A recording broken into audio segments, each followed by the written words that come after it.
everybody, to another week of F Buddies, the last week of the year for F Buddies. Mike, Gwen, Andy, Ferg. Of course, the F is food. We are the food show you deserve. Andy, how are you doing? I just got home from a day with my family in Boston, so I'm really prepared to get extra drunk and say more offensive things than usual, because that's what happens when you get drunk. You say offensive shit. That's where I'm at. I'm an offensive fella. I'm gonna offend tonight. Oh, fantastic! Because I found out it's okay to offend now. We're allowed to do it again. Oh yeah. Yeah, we're allowed to offend people now because they can't do anything. They have no power. Here's the thing. We've learned this. Yeah, but here's the thing I want you to check on before you start offending people. Okay. You got to check if any other podcasts have offended anybody before, so we're not stealing offensiveness from them. Fuck. I have not looked into every podcast, especially the ones that have like 7 episodes. Don't ever. exist. And that have been gone for over a year, I think. About a year now. Yeah, you're right, because we were scolded or accused. We accused? We were passive-aggressively accused at best. We'll call it a passive-aggressive accusation. Pointed, we laughed, we made a mockery, and everyone seemed to shut the fuck up after that. I mean, so Mike and I were accused of stealing, quote-unquote, bits. Bits, yeah. From another podcast that has been gone for a while, and I cannot think of what they invented that we stole. I have no idea. They acted like he acted like he was fucking Marconi, and he's Joe Rogan. No, we didn't. And then he said, "Well, they stole all of our sponsors and our bits." Okay, we didn't steal your sponsor. You had a sponsor. You had a show. You don't anymore. Yeah, we needed a beer sponsor because we lost ours. Right. So I went to the one closest to me. Close in quality are a real easy thing to figure out. You know, one in the same town I live in that makes awesome beer, owned by an awesome guy who's out there at sea without a fucking podcast to promote him. That seems like a pretty simple fucking gesture. I would have gone to. I had a list, but Twisted Fate was number 1 on the list. Yeah, first round draft, the first pick. If I could have my druthers, I'd pick the brewery a mile away from my house. Right.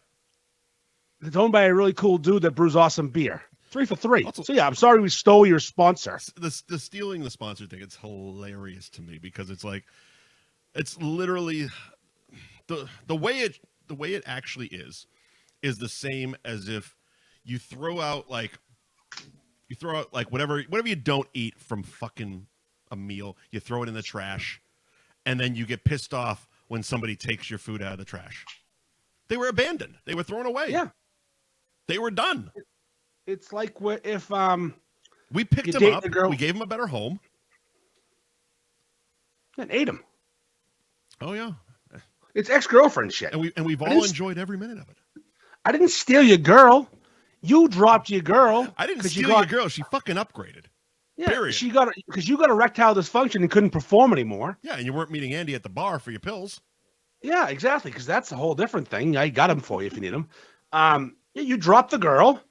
I waited a while. I gave it plenty of time. You waited till we got divorced. Yeah, and then I threw a dick at them, and they love it. Yeah. And this is okay. This is our sponsor appreciation episode. I hope no one's ever done one of these before. I'd hate to be accused of more thievery. You know what I feel makes this original that I don't think many shows have done or would do? The fact that we have no problem thanking everyone that sponsored us in the last year, even the ones that don't sponsor us anymore.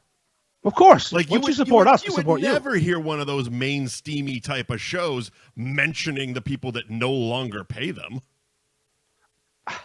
It's true. Also, can you imagine one of them main steamy hair plug special shows doing a sponsor appreciation episode and not getting paid by the sponsors? Right. This is a free show. Because this is a free show we've chosen our 4 current longest running sponsors. The stalwarts, if you will. So yeah, I mean we've had Joe and Gary, I don't know how long. Jesus. Since day one, maybe. Basically like maybe I would say 2 to 3 weeks after we started F Buddies, because Paddy Kelly's was on first. Yes, they were. Because they were a carryover from nonsense, like the last few episodes of nonsense. So, Gary and Joe, Ben Franklin and Bayern Refi, Gary Girolamo Group Cross Country Mortgage were our first, our longest running current sponsors. Yeah. And David from Twisted Fate jumped on, 9 months ago, maybe. And we've had Adam for probably 6 months from Anthony's Roast Beef and Tewksbury. So this episode is those four. Mm-hmm. Obviously, all the sponsors we've ever had, we thank and recognize. But those four in particular are the kids would call our ride or dies. Our ride or dies, yeah. Ride or dies. And I'd go to fucking war for those four people. Of course. If Dave Panette from Twisted Fate Brewing told me to go kill someone, not even a discussion. Who do you want dead, Dave? It's like that scene. And I know he's got a list. He's got a list. Who are we taking? Oh, he's got a list. He's got a trust fucking list. It's a literal list in his pocket, folded up that no one can see. He talks about it. I have a list. Mm-hmm. And listen. When someone supports you and doesn't even I used to ask places if they wanted to keep going, but that's small dick behavior. Yeah. And especially if I know they're going to, it's when can I come? Yep. When can I meet you? When can I go to Twisted Fit and get a case of beer and some money, Dave, to sponsor the show? When can I just Venmo request Gary? It just shows up. Mm-hmm. Adam from Anthony's Venmo request. There's no even discussion. They're just good people who want to sponsor a show that they think is fun. Mm-hmm. We promote them. They promote us. Everyone's happy. Yep. And I love it. Yep. You want to run down the list? Yeah, you have it in front of you. I do. This is all of this. So the current ones we're going to do, the top four that are right now are Twisted Fate Brewing, Gary Girolamo Group, Ben Franklin Print Co., and Anthony's Roast Beef and Tewksbury. Those are current sponsors that we are doing this for tonight. But here are the previous sponsors who have been with us in the past. Who have sponsored. Whether it was for 1 month or 10 months, at a certain point, they gave us money to do this silly little thing we do on Tuesday nights. And for that, we thank them. And one person I forgot on the list was Stateside Vodka. I'll put them in first. Stateside Vodka, yeah. I actually just tried. Johnny Brown's got their new vodka iced tea in a can. I sent you the picture. So dangerous. It's so it's really good. It's like I'm not a big seltzer or any of that shit fan, but I was like, God damn, this is actually it tastes like good like sweet tea. You get drunk real easy. Yeah, well, that Nathan Bradstreet, who's the alcohol rep for them, who's the guy who was the person that did this for us. They sponsored us with free booze. Yeah, which obviously we take products as sponsorship. Sure, we don't need money. Sure. I like products better because I'm buying vodka anyways. Give it to me. He gave me a shit ton of vodka and those stateside teas and their vodka sodas for the golf tournament. Yeah. And that's how me and Dan Bob started our morning, just crushing stateside iced teas because they wouldn't fit in the cooler. I said, we got to make room, Dan. Make some room, buddy. He said a pound. All right, go ahead. So this list is in no particular order other than how Andy was remembering them, basically. Yes, yeah. Champions Pub in Peabody. Lazy Dog Sports Bar in Lynn. Great. Longboards, a restaurant and bar, Pickering Wharf in Salem. Foodigenous. Haha, my boy, Foodigenous. Foodigenous. Coastal Mass Brewing. Jamie's Roast Beef. Paddy Kelly's, the OG sponsor. Mm-hmm. Sideline Salem, where you could at one time see Vinny Favorito bringing his comedy stylings to Salem. Vinny Favorito, one night only, last time ever, except for when he came back and started doing when he comes back and does more until he booked the next fucking booking. Wasn't that Longboards? No, I think he was at the Golden Banana. Oh, he was with the Old Dirty Boston. Yeah, the Old Dirty Boston one. I could have gone to that. There's always a ticket waiting for me for that show. Fantastic. Always one waiting. Gotta slide up onto Snack's lap for that one. I said Sideline Sports Bar. Giovanni's in West Peabody, a more recent sponsor. Rizzo's Roast Beef and Pizza in Salem. They're kind of current sponsors. They're kind of current, yeah. Laugh Boston. When the legend Dice comes through Boston, they know who to get on there. Of course. It's a great show. I had a blast that fucking show. Listen, for a month of sponsors and some tickets to a fucking Dice show, that's an upper echelon sponsor right there. I so wish I could have gone to that show. Oh, so much fun. I brought that cross-eyed fellow McGrath in your place. I was, after when we were talking about it, I was partially thrilled, but also semi-embarrassed that you didn't go back and meet him. I'm like, you know what? If I'm not you there, know nobody's fucking meeting dice. But also, it's like, why didn't you go meet dice? You know who I am and how I am sometimes. I just can't. Sometimes I can't. Sometimes Andrew shows up, and Andrew's a fucking awkward piece of shit. Yeah. Andy shows up. Andy's meeting dice, probably grabbing his dick. Andrew shows up. Andrew's going to be like, cry. Cry. Fucking just leave. Oh, shit. Donali Food Truck. Donnie. Thank you, Donnie White. In Humptown. The Roux Family Moving Company. Remember that month and change? Yeah, we had the kangaroo on our screen? Yeah, we did. We did have a Roux on our screen. Good old Michael Roux. 508 Sealcoating. Another good one. Of course, not just Londis of North Andover, but Ted Londi in general. Yeah, Ted's our guy. Thank you, Ted. Ted's a big us guy. We're a big Ted guy. Considering he's also the catalyst to why we have Tostimos. Tostimos? Yeah. Tomatasos? Yep. Tomatasos. In Seabrook. And we have them. All the Nick's places. Thank you, Costa. Still waiting on that salad dressing, by the way, buddy. I prefer syrup. So that's the rundown of the past year. What about the one? Is that all of them? That's all the ones you got listed. More? Okay. Did I change? Okay. That's the ones that got listed, and my phone is occupied, so I can't read the text. Yeah, maybe that's all of them. It could be more. Who knows? Maybe. But thank you to everyone. Thank you, everybody. Appreciate it. No, like it's that time of the year. It's Christmas time is here. So is that how you want to segue? Do you want to jump into what we've been watching Christmas movie wise? Sure. Okay. Sure. I watched that. Yeah, of course.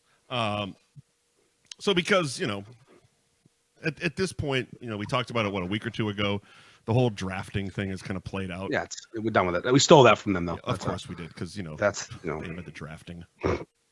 I thought the, major pro sports did it. Yeah, or, any kid that's ever played kickball. Oh, you mean schoolyard? We could call it a schoolyard pick and not be stealing. Oh, okay. Well, I figured... Wasn't that our plan coming up? Like, in 2 weeks, we want to draft something again. We want to do a schoolyard pick. Yeah, exactly. You know what my favorite way of picking teams was back in the day? What? You throw everyone's hockey stick in the middle, and then someone would block their eyes. It's a more toss fair hockey way sticks. of doing it. Yeah, but I'd cheat. Of course you would, because I knew who had what. I knew I'd eye up who had which players had the best stick, like who the best players were, and I'd steal the sticks, obviously. Oh, people write novels. I can't read all that shit. I know. Joe. Oh, it's Joe. Hey, Joe. Hi, Joe. It's Joe Ben Frank with a novel. Yes, that's all right. I got it all. He's very happy. Fantastic. He's got boogery nieces and nephews, and he's sick. Joe, feel better. Feel better soon. It's that time of year. I mean, how you doing with the stripper flu, by the way? I didn't get it this year. Fantastic. No stripper flu. I didn't get COVID. I don't think. I don't have RSV. I'm dodging fucking. I'm dodging disease like Shane Gillis dodged Down syndrome. It nicked me. Such a good fucking special. The best special in the world right now.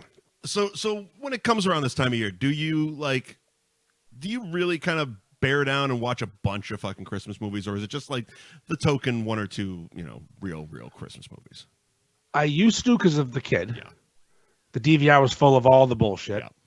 And I actually miss that because I do. Now everything's on a fucking streaming service. You can't just set your DVR to channel 4 on Wednesday at 7 o'clock and get the Grinch. Right.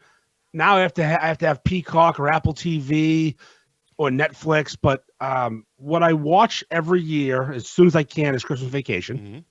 That's Thanksgiving at midnight. Okay.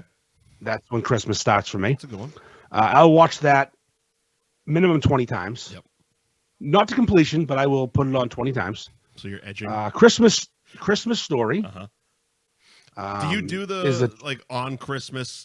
Because I was actually I was talking to Fitzy from Pulling the Cork, or we were commenting on his Instagram post, and for years, I don't even know how many, but for as long as I can remember, there's always been a TV in the house playing that for almost the whole 24 hours. Doesn't matter if it's on main TV or if it's in a side room or something like that. There's that movie's just always going. We put it on as soon as we get home from Christmas Eve, the party we go to every year Christmas Eve. Yeah. And it's on until we watch it at least 1.5 times, I guess, because you catch it when you catch it. Yeah. It's one of those ones like Christmas Day you just pop on, TNT or TBS and you can wander around and you catch basically the whole movie in different parts.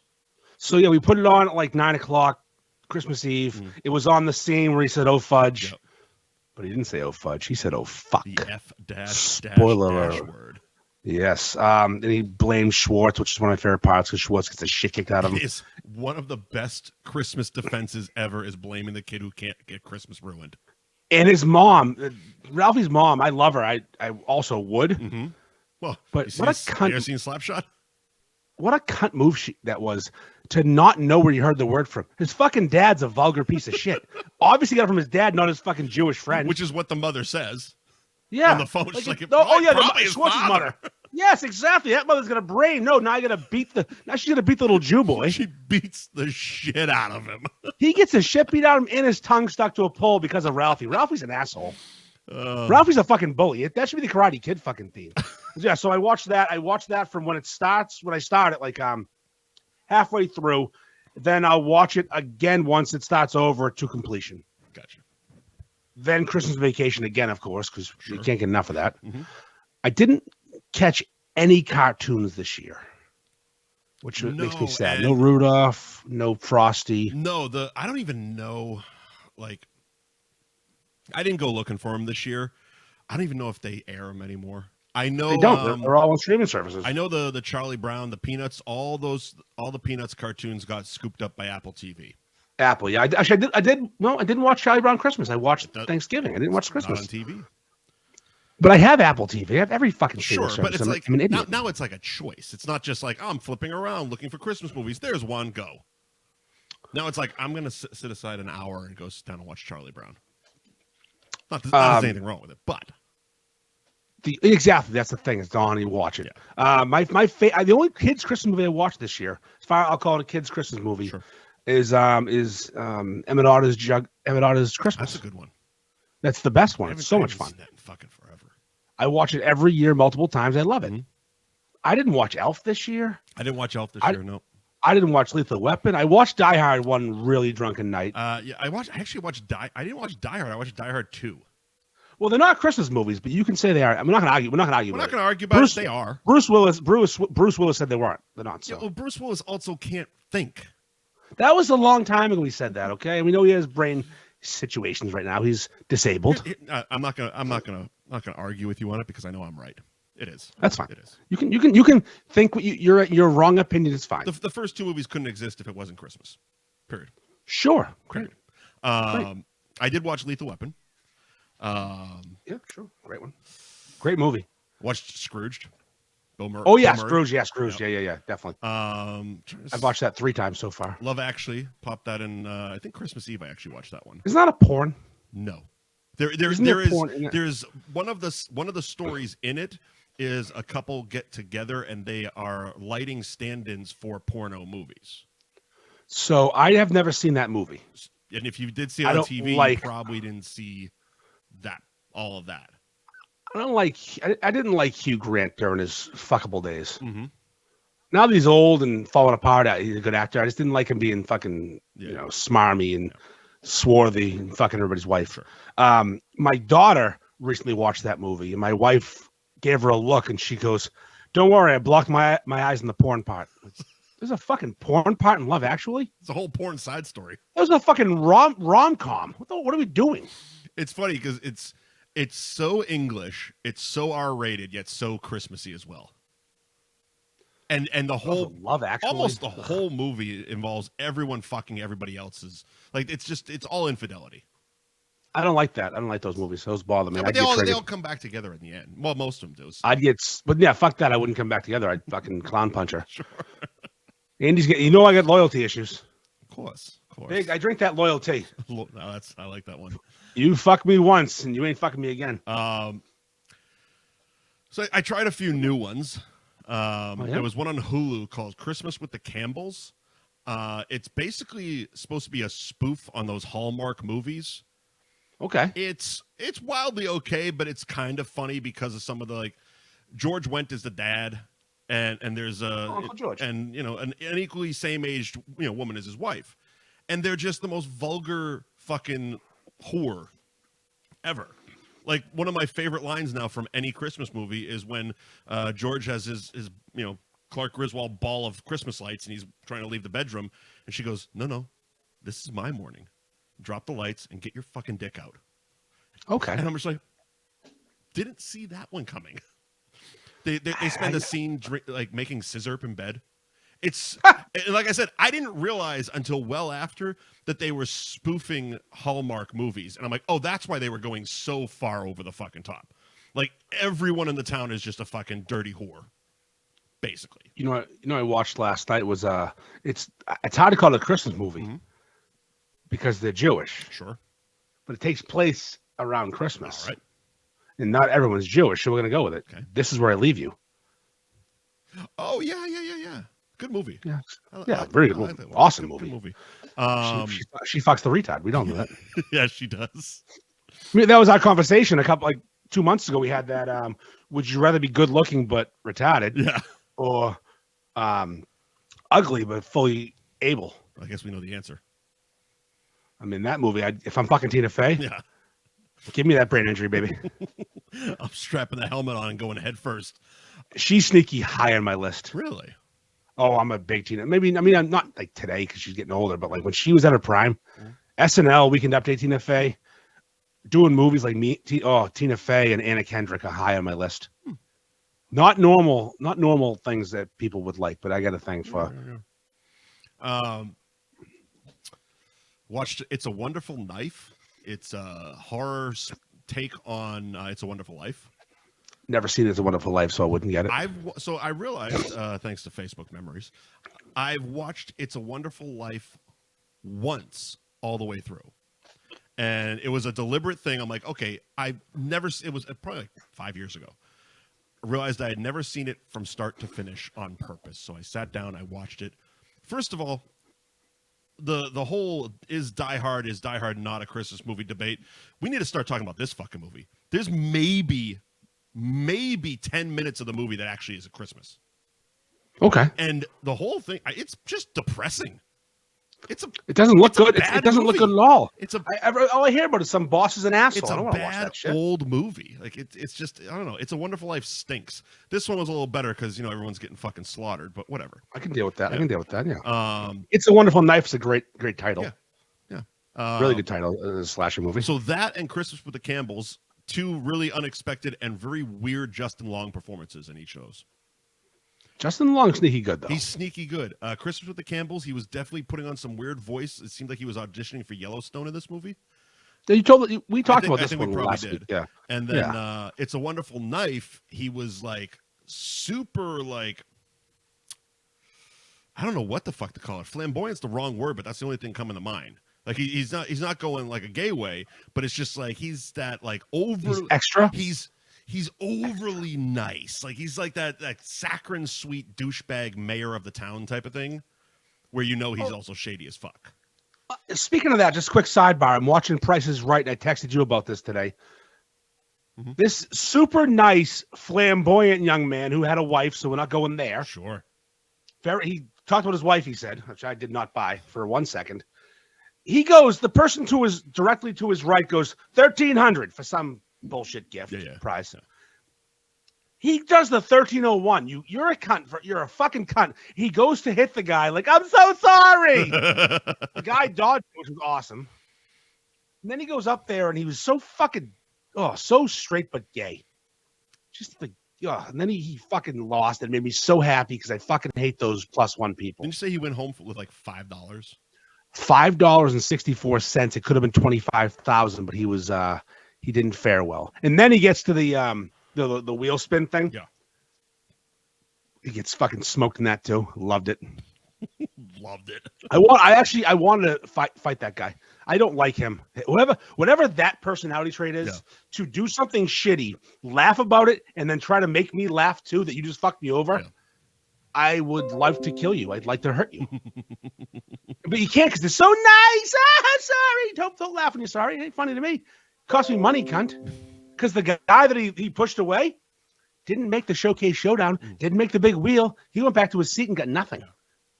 He was within like fucking $8 of the price. This fucking cunt +1 to him. Oh, fuck that guy. Sorry, sidebar. +1 is the +1 pisses me off so much. Ever. I think the best fuck you ever. The +1's great. Obviously, it's probably a tie. But if someone says $1 and you say 2, that's good.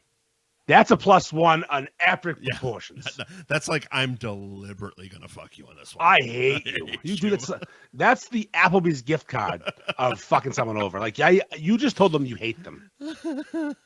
Back to the movies though. I did watch Bad Santa this year. I did too. Yep.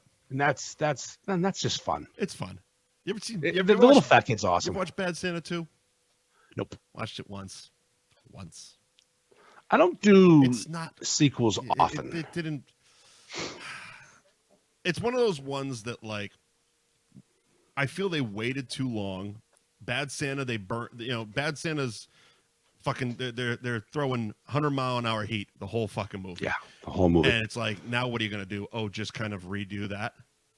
But Can't do it. But everyone's older, and they waited a bit too long, especially when you involve funny kids. Yep. And is he in 2? The same kid's in 2? The kid's in 2. You can't have him. Now he's a fucking monster. Yeah, you can't have him in another movie. He's perfect. He's basically Shrek in the fucking sequel. You want sandwiches? Yeah. No, he's he's an adult with a job now. I need to find a way to make a beef meme with that kid offering sandwiches. Like, put a fucking Bill and Bob's hat on him or something. Get on it. You want sandwiches? Get on it. So I'm getting better at this. Oh, you are. I am no longer asking for help very often. There's 2 movies that kind of take place along the same time frame. Better Off Dead and Trading Places. Basically, both movies kind of run from Thanksgiving to New Year's. Yeah. I can't dispute Better Off Dead's Christmas movie. It is. It takes place. It takes place in the winter, in this Christmas. Yeah. Christmas. Christmas. Yeah. Yeah. Well, he gave her the gift of love. The international language. Looking good, buddy. Woo! Stalin is such a cunt. He's up there as a one-off movie character with Billy Zabka in anything. Yeah. He's one of the few that can, like, Todd from One Crazy Summer can do it too, but Stalin is upper echelon cunt. He actually might be better in that movie than Billy Zabka is in any movie. He's also 40 in that movie. Yeah, he's definitely, he should be teaching skiing, not running the team. Oh, Christ. Well, they're all fucking 50. And then the basketball team's all 9-foot-tall black dudes for no reason. Well, that team should have been really good. I'm sure they were. They're all fucking running a train on the same cheerleader. Poor girl. A poor girl. And then there's what I would call kind of like bare minimum making it Christmas movies. Of course, the first would be American Psycho. There is a Christmas party about halfway through for about 5 seconds. Well, I've been following your posts. Yep. I'm laughing my ass. I'm like, Mike is really grabbing this and going. And then the other one, the Silent Night is played on the piano, and there is one line where Michael Madsen said he's going home to see Mama for Christmas. Hateful Eight is a Christmas movie. There you go. There you go. Bare minimum requirements. I think that's the list we got to do. Yeah. Is we should get any movie that mentions even the slightest hint of Christmas. If it's in December and there's one fucking house with lights, it's a Christmas movie. Terry Cruz's name in Expendables is Christmas. It fucking counts. Fucking Christmas movie. Let's go. Fucking send it. I'll jump to the side and instead of fighting this, I'll make every movie a Christmas movie. We'll find a way to make every single one. That should be. Remember in PCU the thesis about Michael Caine and Caine. We should do a. Was it Hackman? Yeah, Hackman. Caine and Hackman in the same movie. This is my thesis. Fucking Pigman. Love that guy. If you could find, like, at any moment, at any time of the year, a Christmas movie is running. Mm-hmm. Even if it's not. But it is. Because we said it was. We said it was. You ever seen Office Christmas Party? Kind of a recent one. Yeah. I watched one of those, that this year. Decent. That's one of those ensemble casts. Every swinging dick in Hollywood's in it. Yeah, like every funny person in that very moment was in the movie, basically. They did that a lot for a few years. Same production company. They just pick a topic. Yeah. Well, they would turn out a holiday. It was like there was New Year's Eve, there was Valentine's Day, there was fucking Columbus Day, and it's like, all right, let's get everyone together. And John Bon Jovi's there for some reason. Hungry Hippo in Hollywood. Whoever's here is in the movie. Yeah, exactly. Just are you here? You're in it. Doesn't matter. We're not paying you well. Look, because you're gonna be in an ensemble cast. We don't have a massive budget. We need you for one day to shoot a scene so we can put you on the poster. Yeah, remember that's the funny thing about it's Home Alone, the John Candy thing. Yeah, they had him for one day. 17 hours later, he wanted to fucking murder people. He was paid $430 for that, and he is a big part of that movie. Yeah, well, it was one of those things that John Hughes always said he felt really, really bad about what he paid him. I mean, they in situations it's not his call. It's like that is what it is. It's. I guess he was only there for a day. It was a favor, but it was a long day. They had to get a lot done that day. I remember I watched some special about it, like movies that made us on Netflix, Christmas edition, and it was all about John Candy's day. It's like, Jesus, he was not happy how long we kept him for. But hey, you gave us a day. We're using you. You're fucking John Candy. Oh, fucking A. I mean, you're the biggest star in the movie. If you are available for a day, we are putting every minute of that 24 hours on film. I mean, maybe after it was over, Macaulay Culkin surpassed him for a minute as a star power, but John Candy was fucking John Candy.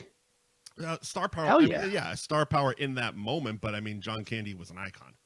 I mean, Joe Pesci might have something to say about some things, but he hadn't hit it yet, I don't think. It's so weird because he had already won an Oscar for Goodfellas. Oh, Goodfellas was before that? Goodfellas was like 91. What year? This had to have been like 90. Maybe I'm wrong. I don't know. I thought this was 89. Let's see. Maybe. What year was Home Alone? What year did Home Alone come out? And what year did you come out? Wow, 1990. 2024. So it was basically the same year as Goodfellas. Yeah, so he really playing, hadn't hit yet.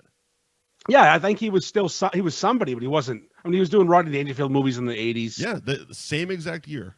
Wow. When did My Cousin Vinny come out? 92. Around the same time. Later. Okay. Yeah. So, wow. Jeez, he had a hot streak. Yeah, he had a good run. He's okay. He does. Did you watch that movie with that TV show with him and Bupkis? Yeah. Yeah, we talked really about fucking that. good. Yeah. So good. No one watched it. No, not one. Like 4 of us watched it. Corey is commenting. Yeah, Lloyd Christmas. So Dumb and Dumber Christmas movie. Yep, that's right. Lloyd Christmas. Also, I think they do have some Christmas scenes in that movie. I mean, there's snow. They go skiing. It's winter. So I think it could be. There's a scene in maybe one of the dream sequences where they're playing charades or something. He lights a fire on fire. That could have been. Christmas party. He's got a sweater on for that part. That could have been a Christmas party there. I think if it's a winter movie and it's not winter. Chance. Well, if it's not winter when it starts and it's winter at some point, you cross Christmas. You definitely cross into Christmas. You pass Christmas. Over the top, got to be a Christmas movie. We don't address it, but it's got to be one. It has to be. I mean, Rocky. They're in the South. Rocky 4 is the best Christmas movie. Rocky 1 and 2. Yeah, we've talked about this. Rocky 1 is a Thanksgiving movie, but whatever. Also a Christmas movie. They cross. It crosses lines. Rocky 4 is the best because that's where he gets brain damage on Christmas. It's true. No, Rocky 1, they have a Christmas party. Rocky 5 has Christmas, doesn't it? Yeah, definitely, because he gets a jacket. Doesn't he give Tommy Gunn his belt? Yeah, and they steal the jacket. The tough guy kids that love the zoo steal his jacket. So bad. That movie stinks. The Rocky series is Christmas. That movie stinks. It's so bad, but it's so good. Because the third funniest line in Rocky history is in that movie. There ain't no pie eating contest. Exactly. I mean, we've been over it. When we have nothing to talk about someday, just all the lines. We are just doing Rocky. All the Creeds, all the Rockies, the Balboas, whatever it is, if Rocky's in it or a Rocky derivative's in it. It's kind of like how we're a derivative of most podcasts. Yeah. We're on his coaching tree, whatever. No. Because he was before us, but after. Not really. Oh, no, way after. Way after. 100 episodes ahead of him. That's fine. Hello, Garrett. How's your mom? Good to see her the other day. I have her number on my phone. I can just text her right now and tell you're a slub. So, have we done movies? I think we did it, right? I think we did it. Yeah, because I'd like to get the Christmas. A bunch of them. I'd like to get the Christmas parties. You did a few. I went to a lot of Christmas parties since we last spoke. I've been on a fucking bender and a half since I was 21. But right since last Thursday, I have been fucking. This may have happened to you in your life, and I it's hard to figure out. I can't get drunk anymore because I've been pickling myself so much since last Thursday. Like I like to drink. I have a few, but I've been just going so aggressive. I can still get drunk. Thursday. It's just it takes a lot more. Well, yeah, you can get there eventually if you just eventually, yeah, and it's what I've realized is over the years, getting drunk is almost like a delayed reaction. Which I get tired. Well, so it's like, let's say I'm at the bar. at the bar you've seen it actually happen. I'll go to the bar before the show for like 2 hours. Mm-hmm. I'll start talking to you pre-show, be fine. About 20 minutes into the show, I'm a fucking puddle. So it's like all the beer hits at once. Are you drinking Coors Light usually at the bar? Now they got Kona on tap, so big wave, yeah. But it's basically the same alcohol content.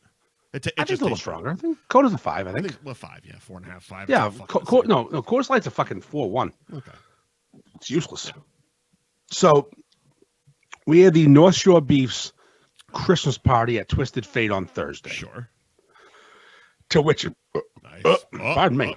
Drink. To which I was extremely late for. Uh-huh. Because I met, Jack from the Beef Group, Jack McNamara. Sure.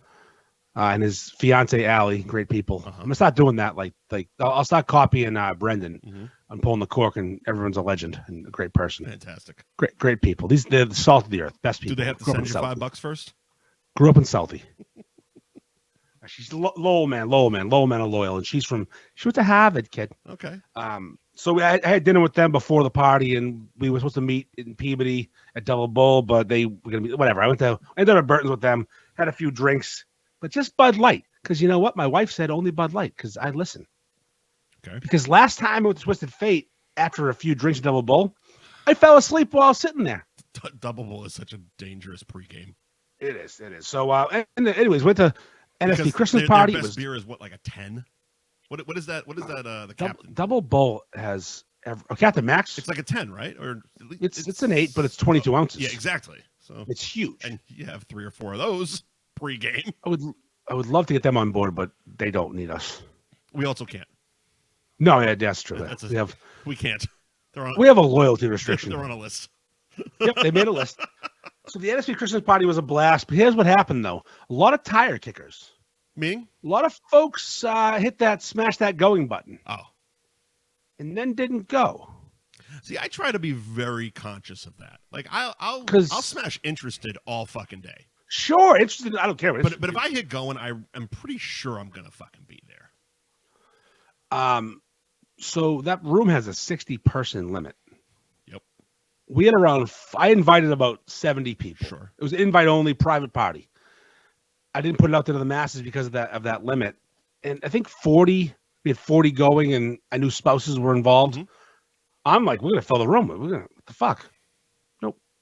A lot of tire kickers. Come on. Just say you're not going. Some bitch. Just say if you don't want to go to something, just don't tell me you're going, because we had a good crowd. We had over 40 at one point, I counted. Which is a good room, and they did great there. But I'm like, this could have been bigger. Mm-hmm. That's why I posted a picture of Dan Bob in the Beef Group with Matt West on his lap, because both legends, of course. Because I'm like, I want more people here. I purposely kept this quiet to not fuck up the fire code. Right. But then you fucking say you're going, you don't go, and now the fire code's not fitting fucked up. I'm getting fucked up. Right. But anyways, it was a really good time. Good. One person who was supposed to be there didn't show up, and I was hoping he'd come because it would have made things so awkward. At least 2 of his ex-girlfriends were there that we know about. God. Oh, it would have been so good. He didn't come though. I love chaos. It's who we're all thinking of, right? Oh yeah. His name's Dan. Dan Connor.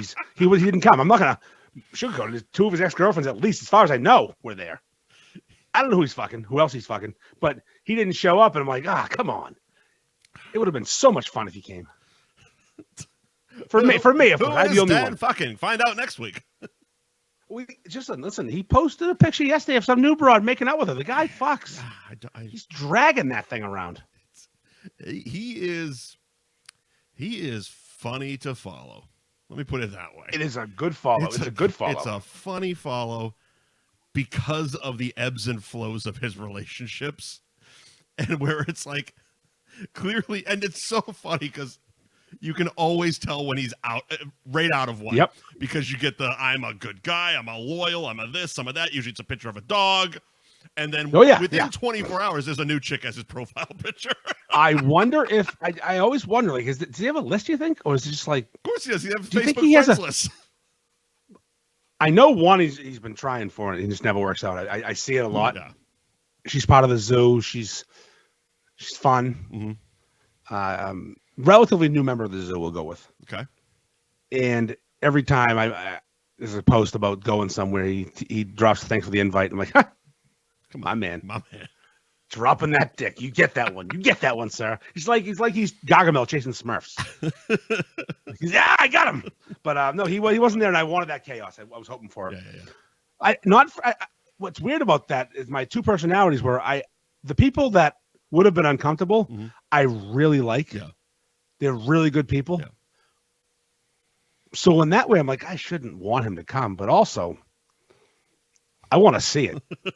I want this awkward fucking, what is going on? Why are they all, oh God, I want it to be weird. Does it get weird though? Because he was at the bus with everybody. Yes. I think that day was the day it got less weird. Yeah. It's like, I feel like, everyone's kind of moved the fuck on. Yep. Yeah. I do.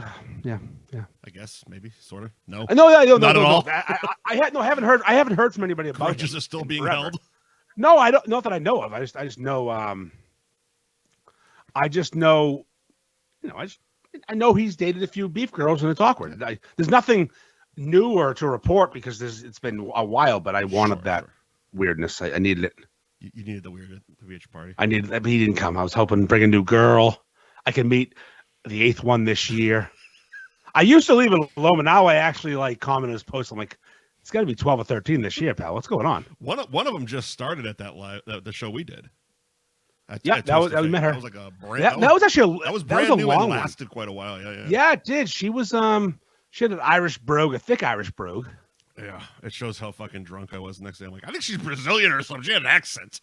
And you're like, no, she's Irish. I'm like, Irish. Fuck off. I talked to her for like a day. You're like, you 700% Irish. 2 words were intelligible. She lasted a while, but yeah, he's got. I love it. He's posting selfies, making out with chicks. Like, this guy's he's all cock. No, all just fucking dragging whatever he has in his pants everywhere he can. Just here you go. No. I'm gonna give it to you, and you're gonna maybe like it, or maybe you won't, but you're gonna get it. And that's all that's really important, isn't it? That's right. You're getting it. So that party was actually a success. I would say no one. Mo's. Oh, I was reading the police blogs yesterday. Yeah, Mo. Your party ended in arrest. Only one party ended in a police blog, pal. None of mine, and I've had quite a few. Yeah. I have parties. Yeah. We party. None of mine have, anyways. So everyone wanted to go back to Sylvan Street after the Twisted Fate because Dave put a time limit on it because he's not stupid. Sure. 9 o'clock last call. Actually, no, 9 o'clock last call, but I got fucking challenged by some girl to chug a beer. Okay. As you do. Some young, Instagram influencer with the makeup and the boobs, what was she the doing tattoos. She knew somebody who knew. She's been everywhere. I don't know where she comes from. I don't know her. I know her, but I don't know her to invite her. Yeah.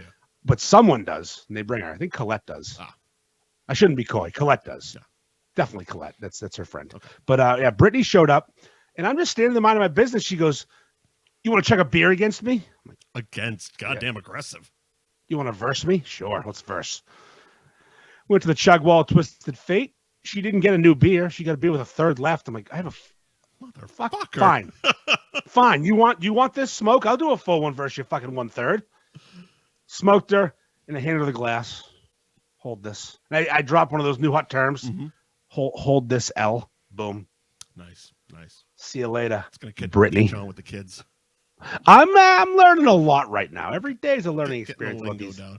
I know you saw the video, but how good was fucking Ronnie Deutsch's fucking video of $100 to your 20? I'm like, it's incredible. So it's incredible. I want to say which one? The one where he had the balls, or the one he's dressed like the one? He's done two. The one where he was dressed up like Ricky Bobby. Okay, he does another one as Randy Marsh with the huge balls. That one I didn't see. Yeah. But yeah, and I remember because the first time I saw it, I didn't realize it was Ronnie. And I'm scrolling past, I'm like, God damn, Andy should fucking do that. That's a great way to make some side money. Mm-hmm. And then Joe sent the video, and I clicked, and I go, oh, that's fucking Ronnie Deutsch. Okay. Yeah, it is. Yeah, that's a good little side hustle. Still what are they're still salty about Ronnie Deutsch, by the way. What are Friday beers? Is that a brand? Oh, it's a Friday.beers, the Instagram page. Oh, okay. That has a huge following, and I think they started like having a beer. Okay, all right. It's just like I have a beer. It's not a real thing. I didn't know if it was brew, but it was a term for like a light beer or something like that, and he just didn't want to give any of the companies credit. No, Friday Beers is his sponsor. He's linked up with those guys, and they pay him to do these things and dress like Randy Marsh and buy him tickets to Patriots games. That makes more sense. Listen, more power. I was given that shouldn't go on, pussies. Spill it. Those fucking pussies. Here we go. This guy's an asshole. I'm like, no, he's not. No, he's not. He's fine. Who? Ronnie. No. Who was saying that? People. Okay. All right. People that we stole from? The people we stole from can't deal with his existence. Why? All I told them was this. It was Skylar, actually. Okay. Watch the movie Digstown, and you'll understand. You've seen Digstown, right? Hammerhead Hagen was living in his basement. That's how he did it. It's what I did. We've talked about this. Oh, yeah. Yes. Did I gain an advantage? I'm a huge advantage guy. I hate losing. I like advantages. Right. It's not cheating. No. If you follow the rules. And I went back actually and looked at the rules recently, the rules we set. Yeah. I broke not a one. Not a one. They say I did because I didn't audition. I didn't say he had to audition. I said to be considered for the team, you should audition. Should. I didn't need to. I didn't require him to audition. Right. I didn't audition. No. A lot of guys didn't audition. Yeah, I was gonna say I picked from my group. Your team was pretty fucking stacked, and our worst chugger was the second. I'll say Ronnie and Skyler were top two. Yeah. Then it would have been a long time till the Craft Beer Mafia had somebody. We had the next best, like 6 people, and it wasn't even me. I was when I do things like team wise, sports wise, I want to be the worst player of the team. Yeah. That's my goal. Worst player on the team. Right. Because I know I'm pretty good at things. Yeah, sure. If I'm the worst player, we're going to be really good. Right. Yeah, they're still upset about it. That fucking team group chat was wonderful. We had that was a great few weeks. We lost a bunch of people because of it. It got fucking dark real quick. Remember Tashi was our mole, and they got mad about that. Yeah. What the hell was the point? I go, I don't know. Humor. Mm-hmm. This is all for fun, by the way. That was the thing. There's no one ever got on that side. There's no prize. It's all a joke. Tashi changed her shirt at the thing. It's called a heel turn. Look it up. Well, she switched we've alliances. Made it very clear they don't understand pro wrestling. Yeah, just they changed alliances. Yep. And she wasn't even competing. It was funny. Heel turn. Yeah, it's right. That's the term, isn't it? Yeah, Bubba the Love Sponge taught me that. I didn't know it. I knew it existed watching wrestling. I never heard it called a heel turn, but yeah, it's the right thing. From babyface to heel. Yep. Pussies. Anyways, we gotta get off of them pussies. They're fucking pussies. Christmas parties. We're back on Christmas parties. All right. So the everyone goes to Sylvan Street. Okay, yeah, that's where we are. But I boycotted Sylvan Street a while ago, right? About a year ago, and I'm not going back until things change. I had an incident. Was this I the didn't one feel good about where it? You were what exactly happened? Was it you and the bartender, and they you said you made a review about something, or was salad involved? I'll tell this. Yeah. Okay. All right. So remember Petros started that salad group on Facebook, which still exists. Really, to be honest with you. Petros and I, because I was part of the group beginning, started a salad page. Because it was when I was on a diet. Like, if I make a page, I'll post to a page, I'll buy salads. Yeah. Because that's my personality. Yeah. He sent it to public. First mistake. I go to Sylvan Street Grill, October 31st, 2021. Wow. There's a reason I know the date. They were all dressed Halloween as gotcha. people. Yeah. I get a wedge salad. It's got dirty lettuce. It looks like it was on the floor for a while. I don't eat it. Mm-hmm. The bartender dresses Ali G, walks over. Instead of asking what's wrong with my food, he starts saying "Lot of mercy" to me. It's not even an Ali G. Lot of mercy. All right. Doing this Ali G impersonation. Yeah. Okay. It was terrible. White dude. Should be in jail. And I like that dude, but again, my salad wasn't touched. You could have been like, "Hey, you all right?" I'm like, "No." I was there all the time. Took it away. They charged me money for a salad that wasn't good, which means I can be honest. Yep. And I, in a group of 12 people, said this salad sucked. It was wilted. It was garbage. And Ali G wasn't helping. A group of 12 people. Yep. Someone sent it to somebody because it was public. Yeah. Fast forward like 4 months. I walk in thinking everything's cool because no one said a word to me. I'd been back many times. Sure. the guy who thinks he's in charge, who's 4'4", comes at me crooked. I think he's kidding. He's doing the old, let me find the coldest glass in the building for Mr. Ferg. I wouldn't want to get a bad review from Andy Ferg. Loudly. Place was crowded. I realized quick, it's not fun anymore. He's not being fun. He's upset. Right. So my wife tells him we're going to go. She's tougher than me. Sure. She's like, you know what? Forget it. We're leaving. Just charge us for the drinks. And I chugged the beer. I eventually got the beer in the coldest glass of all time. And I neck a 24-ounce Bud Light because I'm an adult. Yeah. Didn't even film it. I should have filmed it and tell him to fuck himself. So he wouldn't stop to the point we had to get the manager involved. Yeah. Like he's also, again, he's diminutive. He's tiny. Yeah. I'm talking 5'3", 140 tops. Like you can't hit that person. That's a hate crime. I'm 6'2", 260 right now. Yeah. If I hit him, I go to jail forever. You're legitimately two of him. Yes, I'm double. Sorry, I'm double your size, fellow. You can't be throwing punches. Yeah. So I left, and that's when I started going to Endicott Grill because it was right next door, and I wanted to have that drink. And he apologized, but it was like 3 months later. Fuck off. Too little, too late. Right.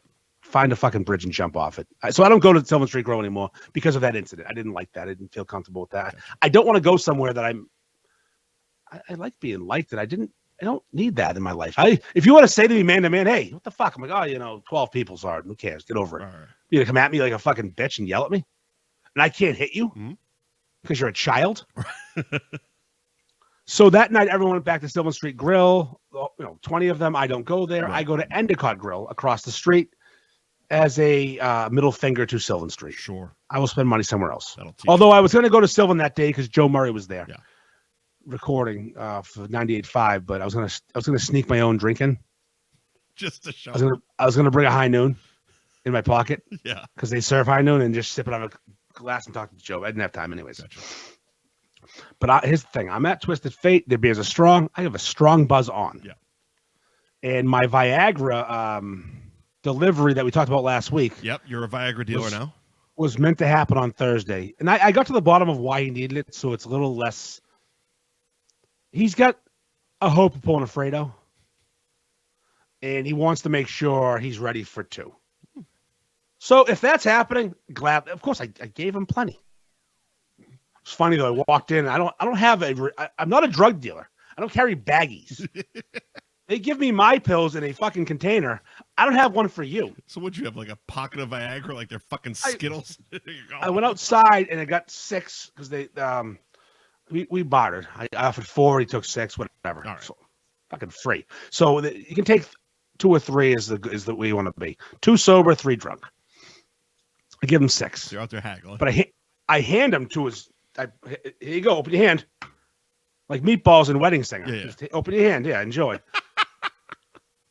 I don't have a. Oh, thank you. So he puts them in a napkin, rolls them all up like a good cokehead. Right. And now he's sitting to my left, and there's 3 guys who I know to his left. Mm-hmm. Well, 2 guys who I know, and 1 guy with the guys I know. Okay. My buddy is making time with a girl. My buddy I've known for a while, trying to smash some broad. Sure, as you do. To his right is his friend Chris, and to his right is someone I don't know who looked like Toby from The Office. So I called him Toby. Yeah. So I look over my buddy trying to fuck a girl. Again, I'm drunk. And I yell over, hey, I have that Viagra you asked for. And my buddy's like, what? I go, the Viagra you were looking for? I have it in my truck. Do you want it now or later? And I'm yelling it so the whole bar hears it. Yeah. Because I think this is hilarious. To me, this is funny. To the person on the receiving end of this, it's not funny. Can I pause for a second? I want to point out the irony of the story you just told about Sylvan Street and now what you're doing to this guy. Of course. Okay. Continue. But I'm making a joke. I'm not actually mad. Continue. I'm causing trouble. Well, let's see how he takes it. He didn't take it well. Eventually, we'll go after the 3rd or 4th time I mentioned the Viagra I brought for him, which I didn't. He didn't ask for it.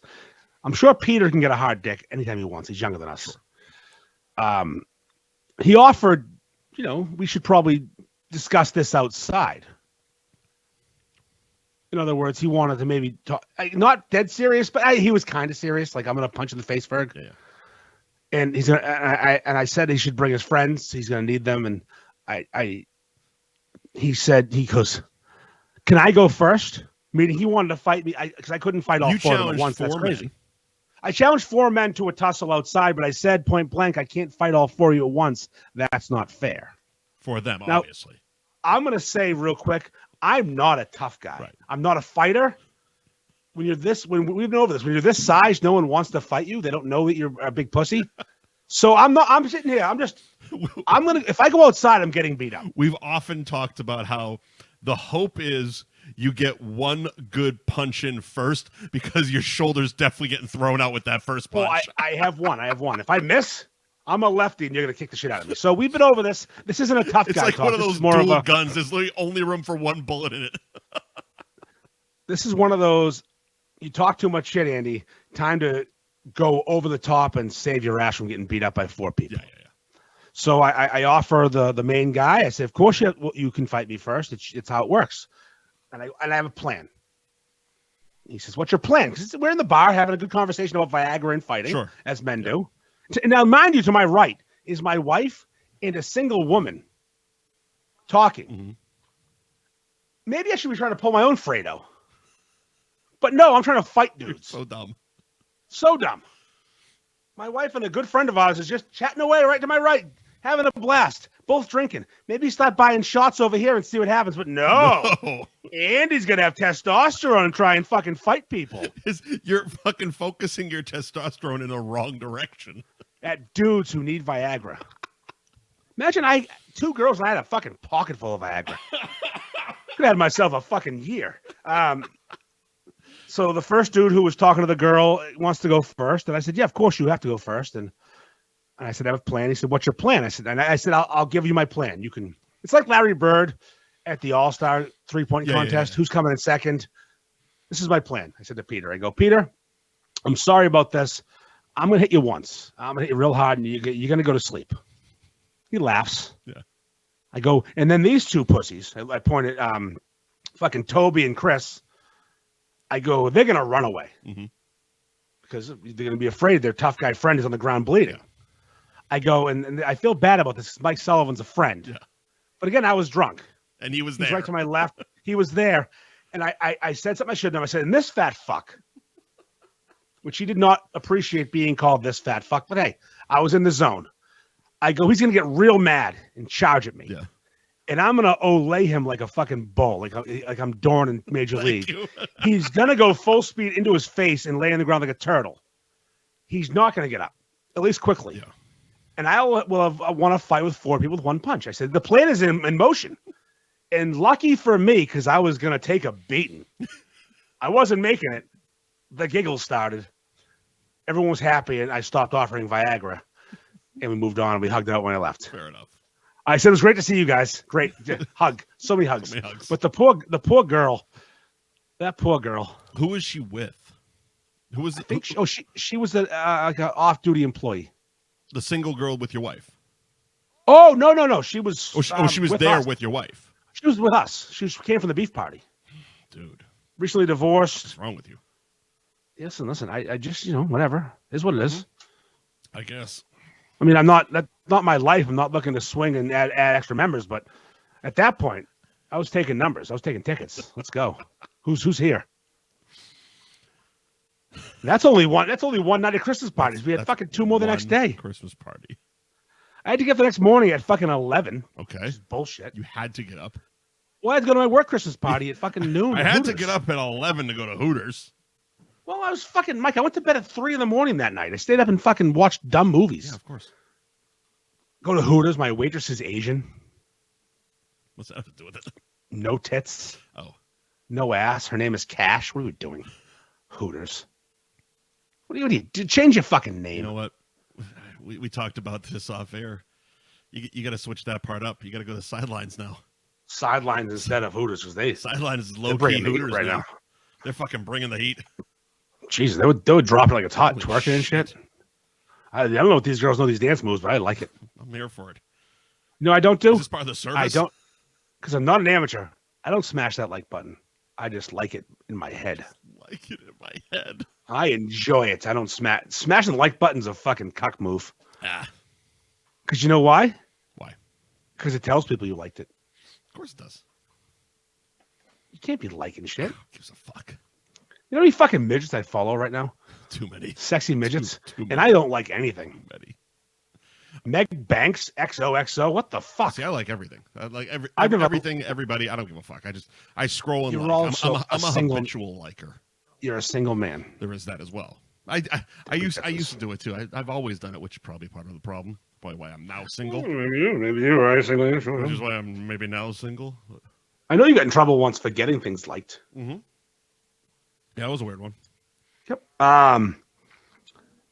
Next day, Hooters Christmas party. Yep. Which was awesome because my nephew works for me, and he just turned 21. All right. A few months ago, but we never had a proper Uncle's Day out. Mm-hmm. He wasn't ready. He was not. We got D-Fran, Kevin Mulvey, and Kev's hilarious. My brother and my nephew and Welchie at Hooters. Whose arm was Harambe eating in the picture? That was Welchie's. He actually bit him hard. I saw the picture. Yeah. Oh, it was bad. He was upset. He was upset. If Harambe wasn't a human fucking bowling ball strong as an ox, Welchie might have attacked him. But Welchie weighs $130 tops. Yeah. But Hooters was good. We just pounded pitchers and pitchers and pitchers and pitchers. I kept forcing people to drink. Mm-hmm. Yeah. Finish a beer, challenging the chugs. You're forcing people to drink at a goddamn Christmas party. Well, I mean, it's not they were drinking, but it was more like, Andy, get on my level. Yeah. Head to the cabaret. Mike, the cabaret has to sponsor the show. I tried again. I can't find the guy in charge. I think the Asian dude, the fucking Asian guy, I think he lies. I think he's in charge. He won't talk to me. Okay. He's always the one in charge. Yeah. Every time I talk to someone there, no, not me. I'm like, it is fucking you. I know it is. Where's the guy? Is someone here? All right. Show me your fucking papers then. Whose name's on the goddamn lease? Yeah, who the fuck? Probably his when you hit the guy. Jesus. They call that a front. I know a lot about money laundering now. I watched Ozark and Lethal Weapon 3. Leo Getz. Yeah. Mike, the cabaret is the gift that keeps on giving. Go on. First, one thing I got accosted in the bathroom by men. That seems to grown men quite a bit to you in North Shore bars. I was wearing my Pole and the Cork T-shirt. I like that. Joe made it. It's high quality. It's solid shirt. It's a popular brand amongst men that hang out around men's bathrooms, apparently. Yep. So one of the guys looked at my shirt. I know Danny. Oh, cool. I do too. And then he looked at my face and goes, "You're Ferg." I said, "You are. You love the zoo, buddy. You can read and love the zoo. Thank you, caveman, Captain Caveman." You're reading your shirt. I'll pull your cork. And all of a sudden, the fucking phone comes out. I'm leaning in. People taking pictures. Almighty. All good. Bathroom selfie at the cabaret. I've been there. I've done it. It's cool. Fast forward an hour later, same guys at the bar. I go up to grab like ones or something like that. Mm-hmm. And one of the guys, super nice, super chill, head on his shoulders, all put together. No, normal person, not hammered. Other guy, their boss. Like his first time drinking in his life. Thinks I say something that I do not say. I couldn't understand him. Mm-hmm. All of a sudden, he's offering to bring me outside. I'm like, I was just here last night, and I was you. What the fuck? You got a fucking problem with me? You want to go? Like, no, I do not. Actually, I don't. I want to go sit back down. I'm not farting. I'm not drinking heavy beers. Under normal having a good circumstances, that would be a hard yes. But what the fuck, pal? I'm having a blast right now. I already played this game last night, and I won. Yeah, no, I'm not fighting you. You're also older or you short. What are you gonna do? Beat up? I can't beat people up like that. They're little. They bring weapons. You probably like, again, what the fuck? Don't know. And weapons. Luckily, the man with the head on his shoulders, he separated us and told that guy's an asshole. Apologized to me and Merry Christmas. I said, "Oh, thank you." All right. Can I get my ones now? Do you have ones? I want ones. Did either one of these people work there, or are they both at the same other work party? Yeah, other work party. Okay. Some union. Right. Actually, Danny Gillis's union had a party that he couldn't go to because of a sick kid. And that was this. He should have been there, which would have made things so much more fun. Yeah.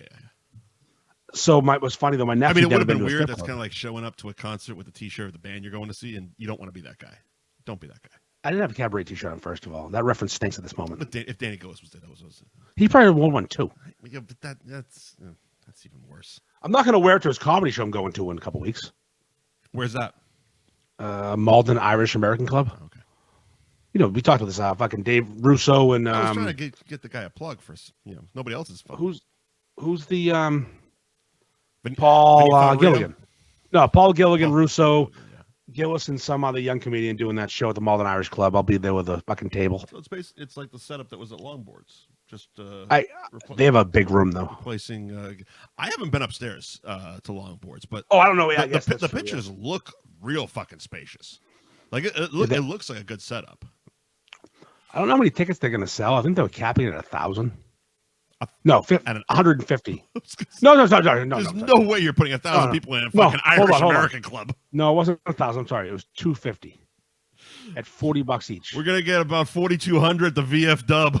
Come on down. I wanted to. If I want to pull a comedy going to be show hanging off, from the rafters. I want to do it at the Cabot in Beverly. Yeah, they have a comedy club. Yeah, I know. But I want like 1,200 people. I want real comedians. Not saying they're not doing real comedians. I want because Dice played there. A couple months after he did Laugh Boston, he played the Cabot. So now, if you watch his Instagram videos, every fifth or sixth Instagram video, he's wearing a T-shirt from the Cabot Theater.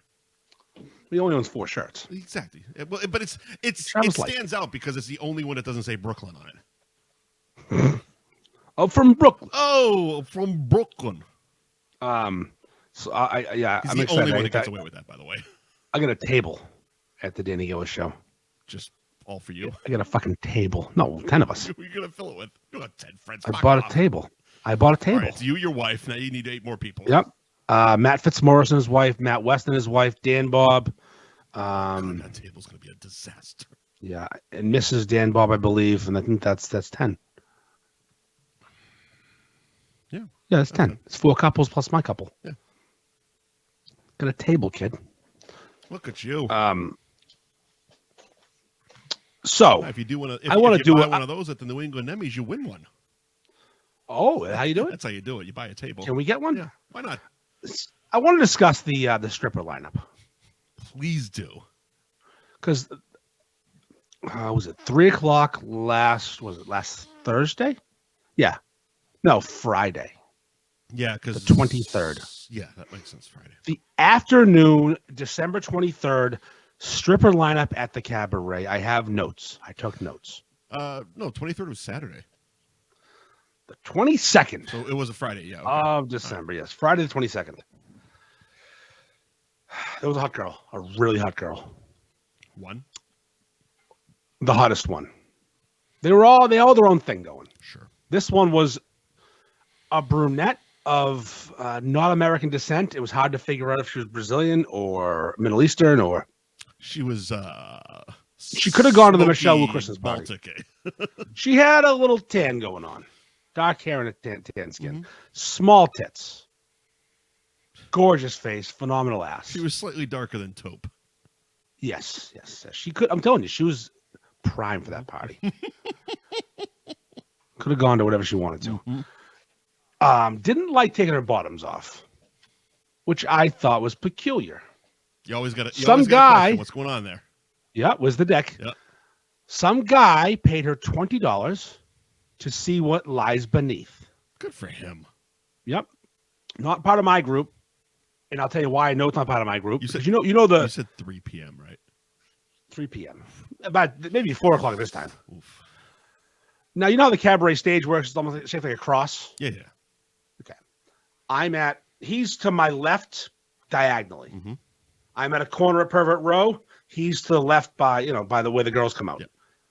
So she takes this 20 and takes off her bottoms. Yeah. And she's doing things in front of him to show him, but I'm getting the backside of this. Uh-huh. And she's in I would call it a doggy stance. Clock all fours, doing.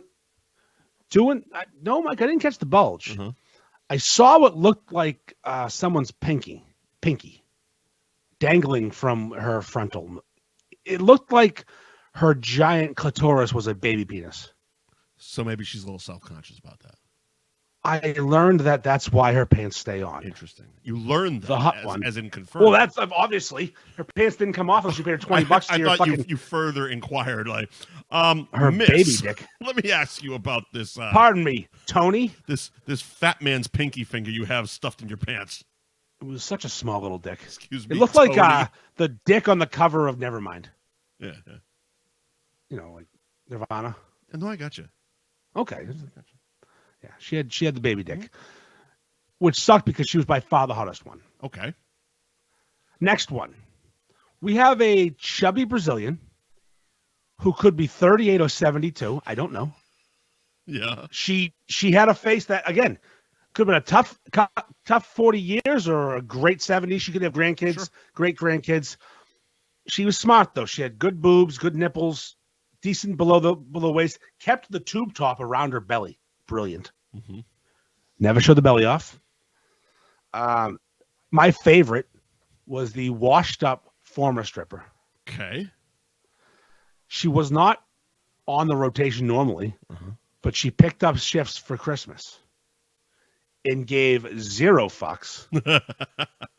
Did not lie to the girls. Kicked their money out of the way. Nice.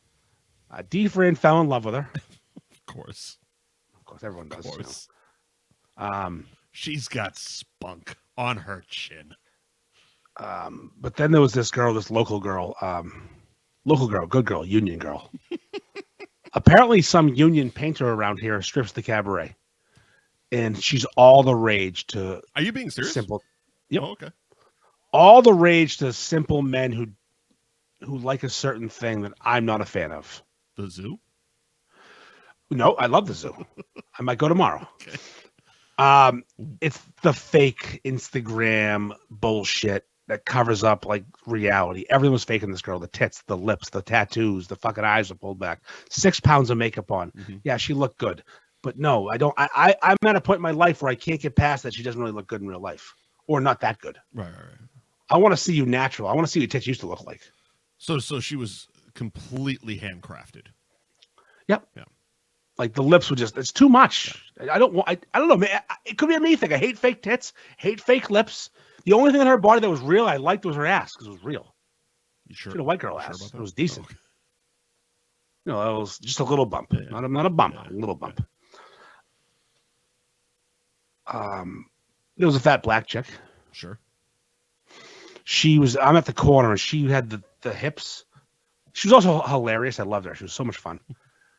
I love personality in strippers. I don't go to the cabaret for fucking sexual enjoyment. Most of them aren't fuckable. No, we're going to circle back to that type of conversation. But yeah, I mean, going to a strip club has like almost 99.9% of the time never been about sexual enjoyment. It's a naked comedy show basically. And it's fun. Yeah, exactly. And you and your boys can laugh and not at them, with them. No, 100%. It was always like I would be more apt to get a dance with somebody who had a fucking they wanted to sit down and bullshit with us for a few minutes and okay, and I understand everybody's there to make money, but you will if you play the right game. If you walk up and go, "You want to dance?" It's like sit down. If you act like you don't have time for me, I don't have time for you. Well, but if you sit and humor my ass, I mean, customer service is what it is. Am I wrong? Am I wrong? Am I wrong? Okay. There's a whole scale of hotness and personality with strippers. I'm not trying to waste anybody's time here. I understand time is money, but if you spend the minimal, again, like we talked about with Christmas movies, bare minimum, you'll get a dance or two out of it. I don't give a fuck. That's right. The fat black chick had hips like at least 75 inches wide. To the point where if you put money on the rail, on both sides of the corner, it was a one ass drop, both down, like Yokozuna style. Nice. See you later. Nice. Yeah. So much personality, which I love. I love like the Brazilian chick that's 73. All the personality. Sure. Hilarious. She's pulling your hat off. You have She's to making at that jokes. point in your life. The washed up former one had decent personality toward us. Mm-hmm. Just us, because hate everybody else. Hated but the my favorite mm-hmm. of the entire night, because she looked like me. It's hilarious. I'm talking Hank Hill's ass. Yep. I have it. Yeah, you do. A belly. Not the biggest tits, but she had tits. I'm talking me shaved. A zoo-like face. Me, her, and Shane Gillis could probably be siblings. Yep. But her personality was 11 out of 10. My favorite personality. She was hilarious. Making fun of everybody. And also, she did all right, so you show off what you got. So that girl in the beginning kept her vagine covered because it was a hanger, a dragger. I've never a heard snail trail. A dragger. I don't think you're using snail trail correctly, but okay. It's when she's wet. Her pussy drags on the ground and makes a streak. Okay, that is the correct term. Yeah. This girl did not have a snail trail. She had a fucking credit card slot, a whispering eye of a child. Okay. She came out bottomless with a shirt on and a Santa hat on. That's an interesting move. But she hid the belly and the bad tits. Strong choice. Her ass is serviceable. You know, whatever. It's an ass. It's an ass. Her nice little kudos just fucking there for the world to see. She gets it. Sure. And now she's Bandy Berg's profile picture. There it is. Because she looks just like me. So you sent me the picture in a text, and I assumed that was a picture you took because there was clearly a guy standing next to her. My assumption it was one of the guys you worked with. I assumed Harambe, and you just cropped it out. And that was when I was like, oh, you got to make that Mandy's profile pic. I thought it was your picture until I realized, nope, you just ganked it right off of the fucking Cabaret's Instagram. Yeah, you got to do it. I'm waiting for the DM. I'm waiting for it. It's got to be coming soon. Scrolling through that for a minute and a half. And talking to you about, and we just went through the lineup, is the common practice of attractive strippers a thing of the past? Has OnlyFans killed the stripper game? I mean, it has to have, right? Right. But for some quick cash, I think you can still strip and make good money. I mean, well, you tell me. I mean, you were there at 3 p.m. The Friday before Christmas. I spent a lot of money. Okay. But and you take yourself out of it. What about the rest of the people that were there? Those girls did well. Okay. They were doing 10 minute shifts, episodes, if you will. Yeah. And I'm talking, they're out there once an hour. 10-minute shift, 6 girls. There's once an hour.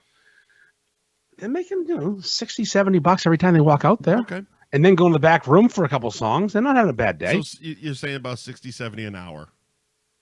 Yeah. Okay.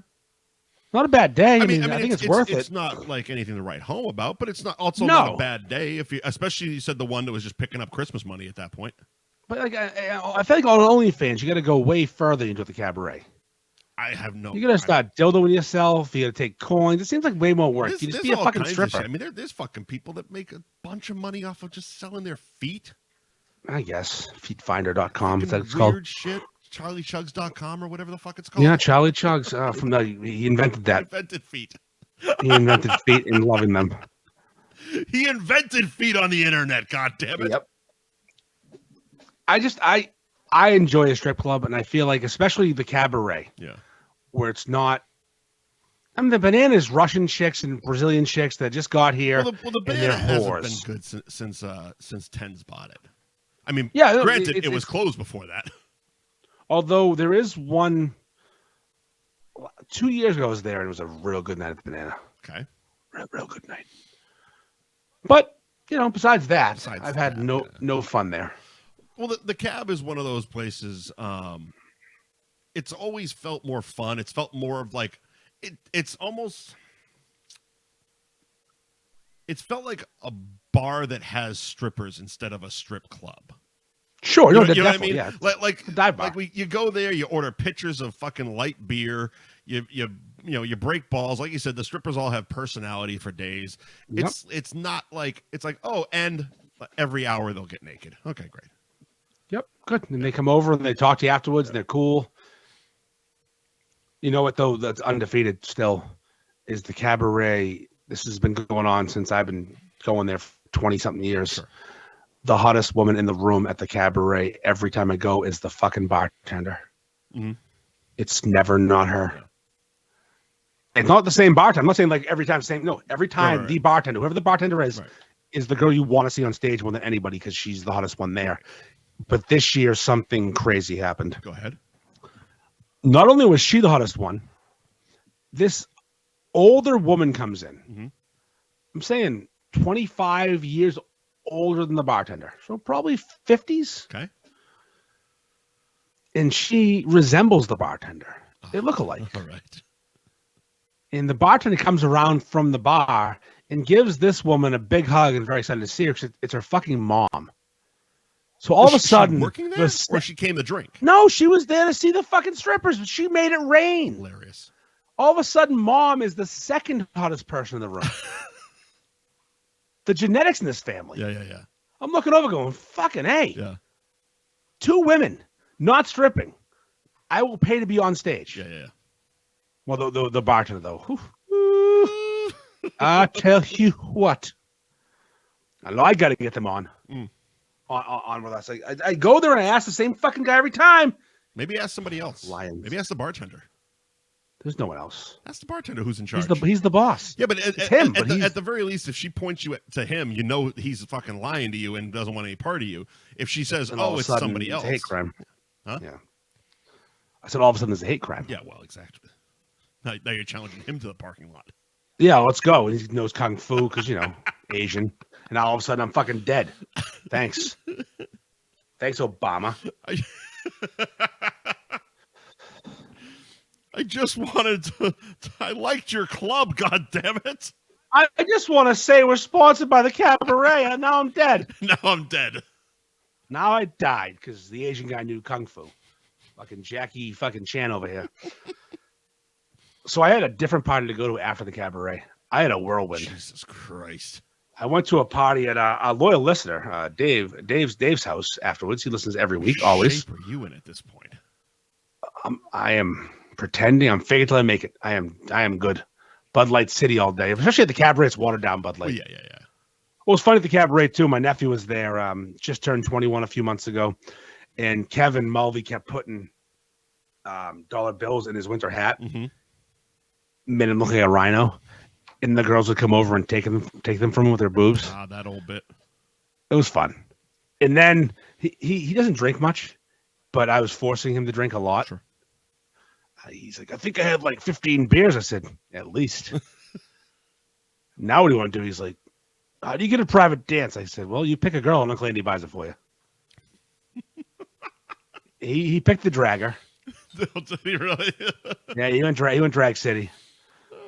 And he comes back with this dumb grin in his face. I'm like, you like it? He goes, yep. Good boy. Because my nephew's cool as shit, but he's kind of awkward. Yeah. Like his uncle. But like, he did very well that day. Like it was, for the first time at a strip club, he didn't get like that stupid giddy 21-year-old, naked girls. Right. Just like played it cool and got lap dances. Good fucking legend right there. So I go to the second Christmas party. Now I'm well drunk. Yeah. And I started organizing. This is a party with adults too. I should have gone to this one first. Like second Christmas party, third stop. Lawyers and doctors and like policemen and people with integrity and lives and respectability. And here comes Dick Joke City. Goddamn taxpayers. Idiot walking in with his got a big cooler in his hand for no reason. You won't believe the size of the cock I just saw in this stripper. It was tiny. I keep leaning into it going, I'm so fucking drunk. My wife's family's there. And I say, I'm leaning into it. So what whose Christmas party, what purpose is the Christmas party? Like what is this? Just the same people I do the derby party with. So it's like a friend's Christmas party. It's my wife's cousin's house. Here's like an office Christmas party that you're now. No, it's my wife's cousin invites all his friends and some relatives. Okay, fair enough. Gotcha. And it's the same people that do the Kentucky Derby party. Yep. The dumb hats on. They just love throwing parties. We're planning a where you get mad at sliders, eat the chicken out of them. Eat all the chicken. That gets brought up so often. We couldn't get Chick-fil-A. I know why you could. I know you can't get Chick-fil-A. Fuck you. Not Chick-fil-A. What's it called? I don't know. Flip the bird. Flip the bird. I end up organizing a game of Survivor Flip Cup. Explain. With adults. Explain Survivor. I know Flip Cup. Yeah. Flip Cup, same idea. Yeah. But so you get teams of 5 on 5, like usual. And you go one round. Okay. And whoever, I don't know who's blessing my heart, but he's freaking me out right now. Okay. Some commenter on Instagram is blessing my heart. I require no blessings. Leave me alone. Don't bless my heart. Don't pray for me. Leave me the fuck alone, please. You fucking weirdo. Stop. He's trying to join too. I'm not. Oh God. Settle down, psycho. Anyways. We don't do guests. We don't do guests. So Flip Cup is you flip the cup over, you drink the beer, flip the cup over, and the winning team wins.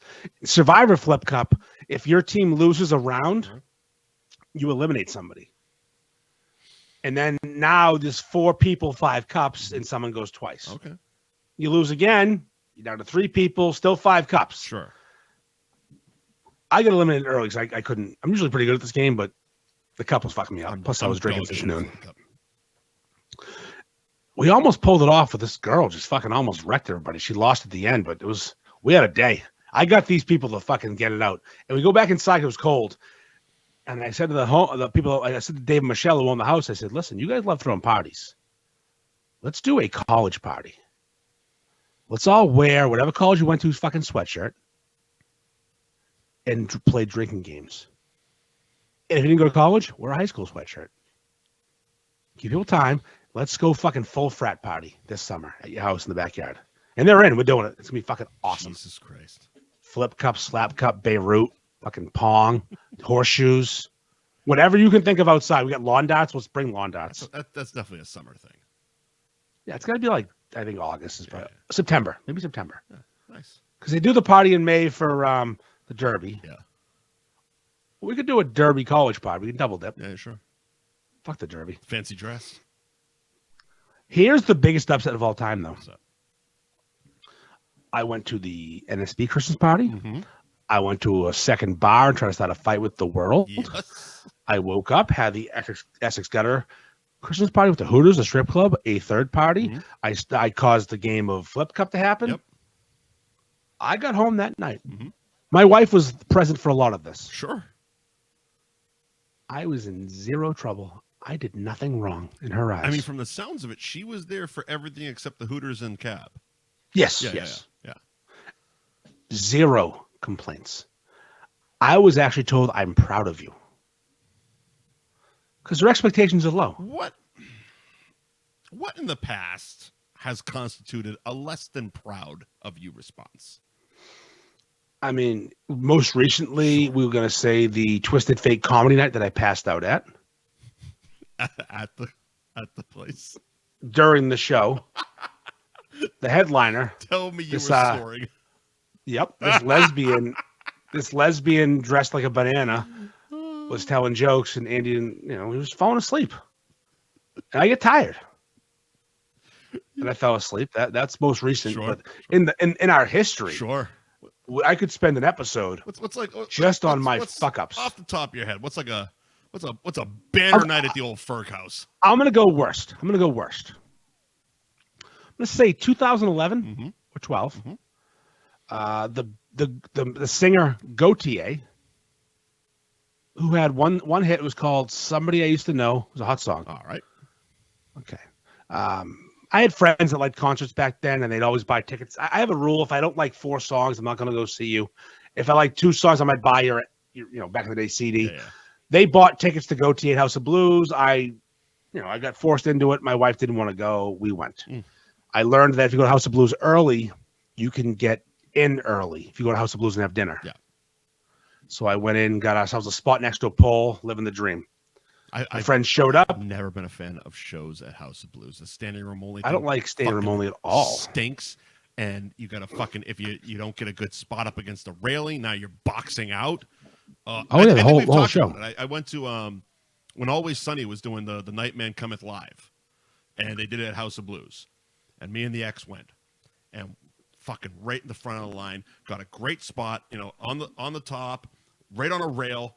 Spread the legs, box out. Yep. Got a good fucking spot. There is a bar like 6 steps behind me. Show starts. I think the same spot as you. This is what happened last. Show starts, and now behind me we're like 8 deep.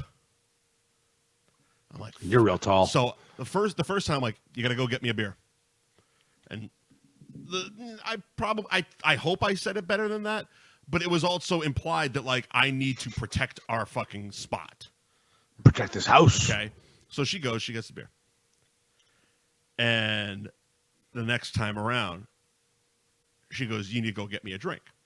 Kind of pulled me on her. And I go, okay. I said it to her. I go, okay, I need you to do what I'm doing and fucking hold the spot.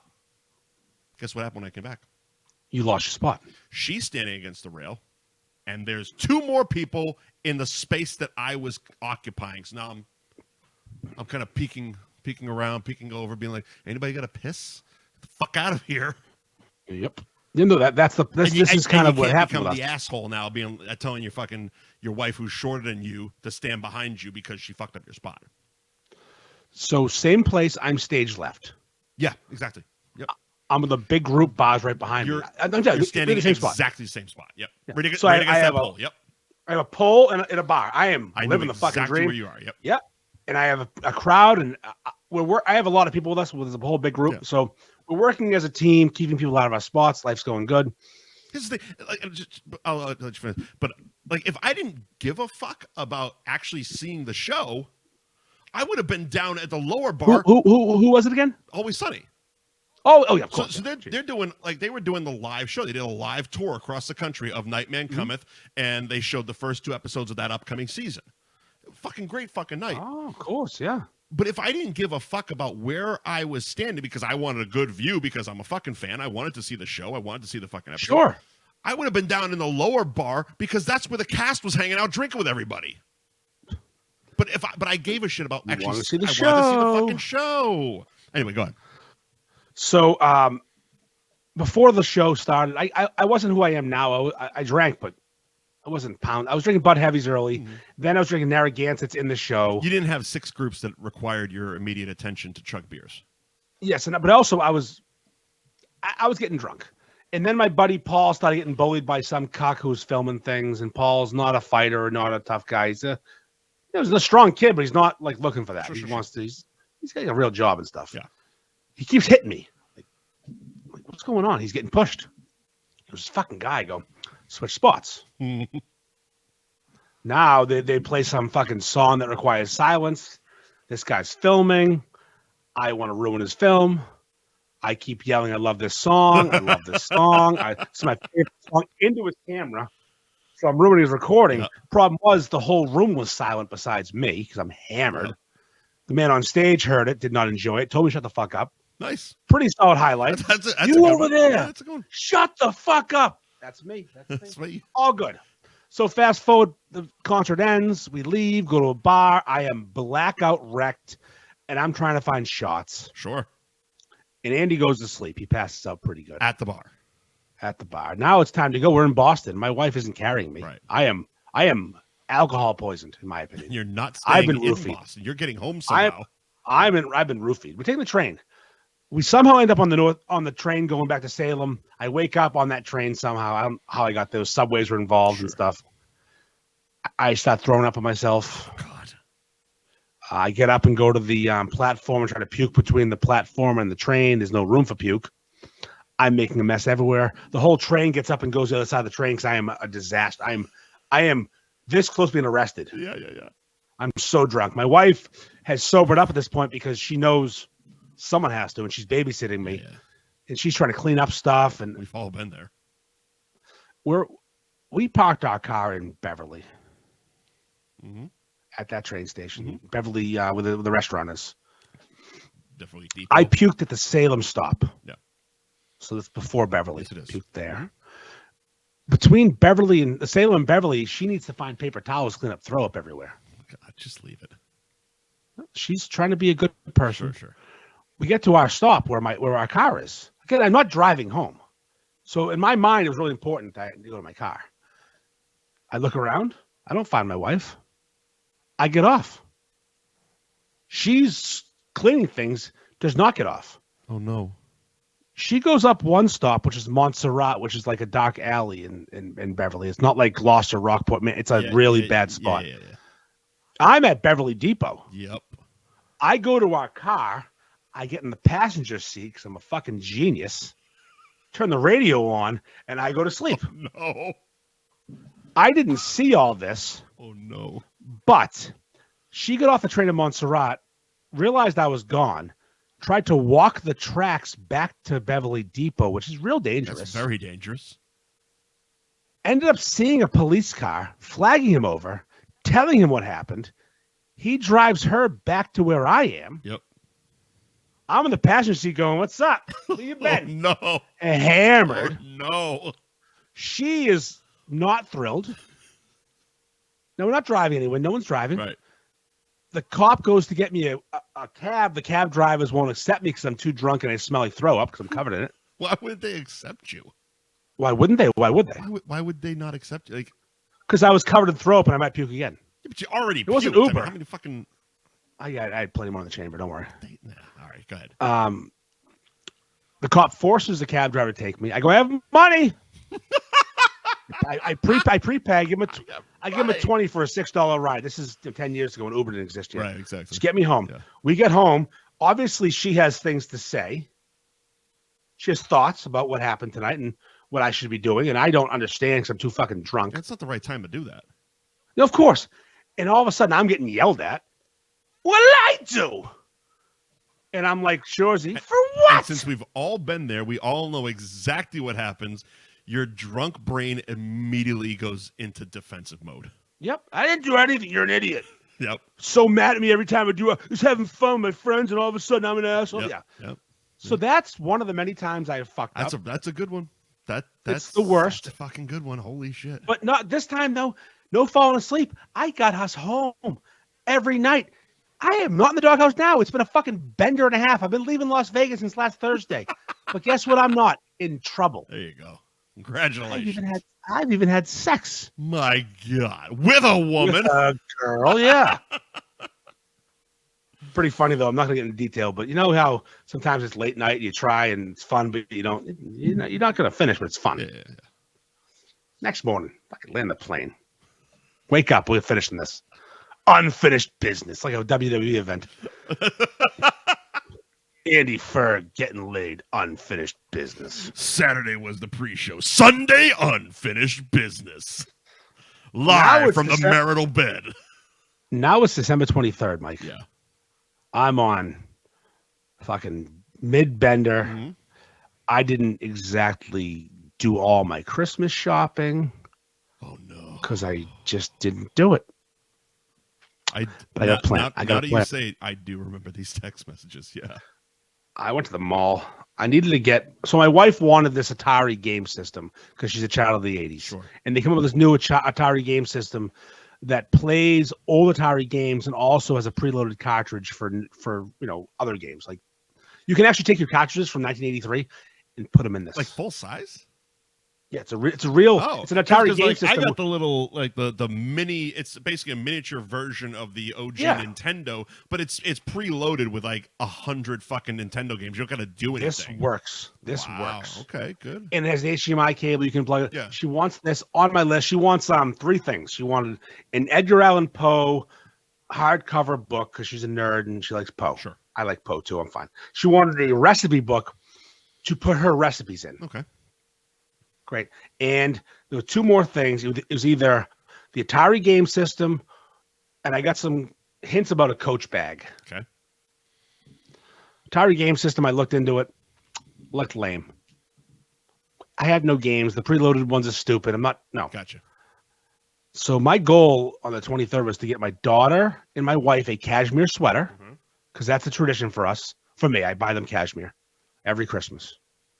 They forget every year. It's hilarious. Like, oh my God. I bought this 10 years in a row. How are you guys this stupid? You know what's coming. And I wanted to buy my wife a Coach bag. And Macy's has Coach bags. Okay. Macy's was a nightmare. No one was working there. I was getting all triggered and stressed out, and the anxiety's going through the fucking roof. Yeah. I'm about to take fucking heroin. I'm so stressed out. I land that plane. I buy the bag. I open a new Macy's card because they gave 25% off, and that's a lot of money in a Coach bag. Sure. These fuckers cost $400. I actually assume more, but okay. For they were $400 for a purse. Yeah. 25% is a strong number. Yeah, that's a good one. I go walking through Macy's. I cannot find a fucking cashmere sweater or an employee to help me. I am upset. Right. I'm at like a 9 anxiety-wise. The mall on December 23rd, I am going to kill somebody or myself. Probably myself. Yeah. I walk into J. Crew, and I, like an oasis, cashmere everywhere. Yeah. Like, beautiful. I start looking. There's a sale. The sale's confusing because some things are really half off, some aren't. I ask this woman, this fucking Asian.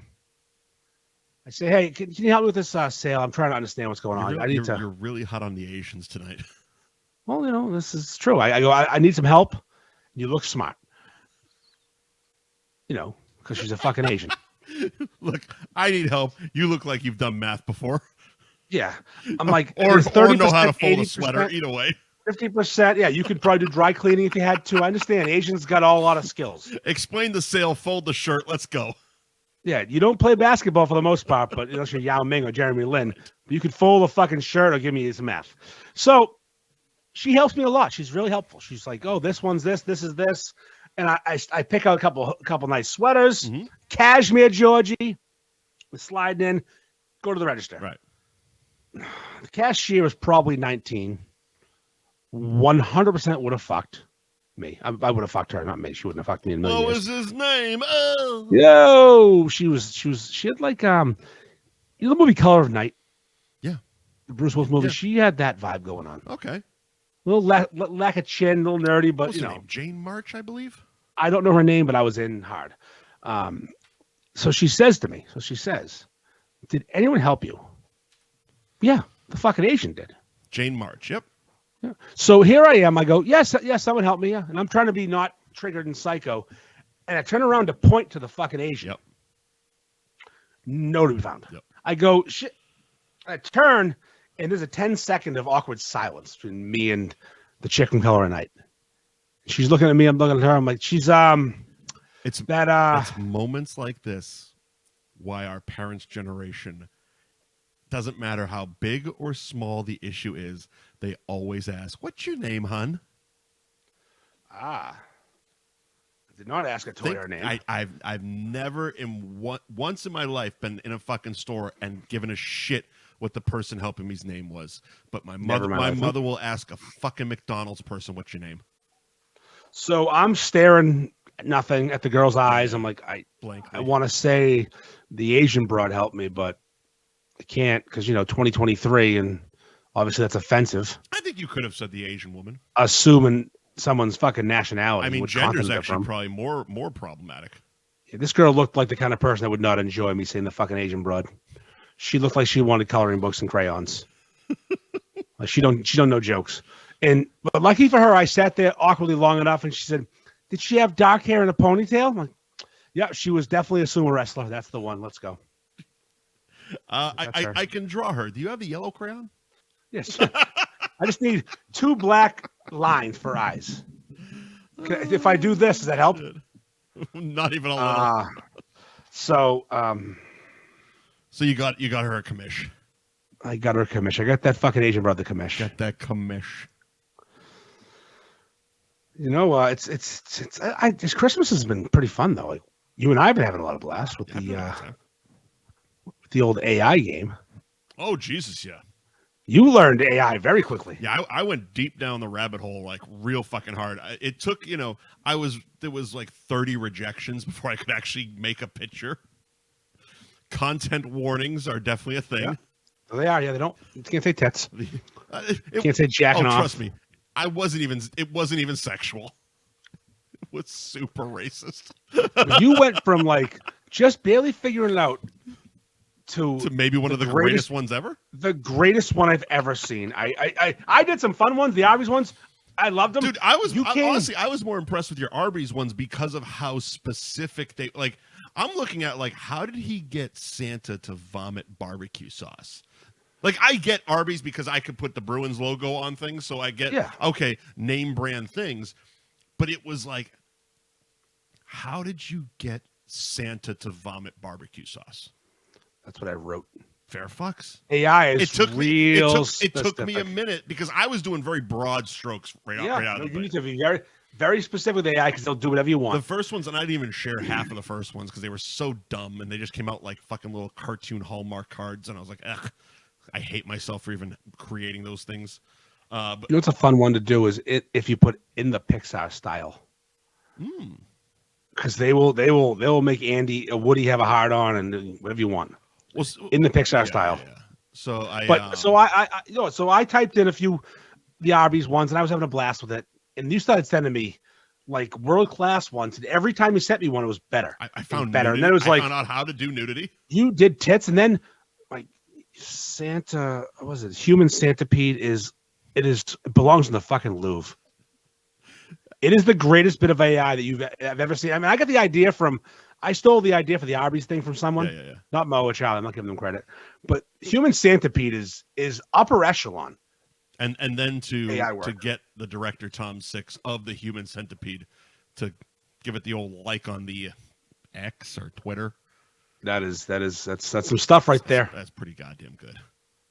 I just AI is so much. You can get lost there so long. Well, I sent you the link, and it was basically a photo album of various movie characters having what can only be described as rough sex from behind, and then the after photo of the person receiving pregnant.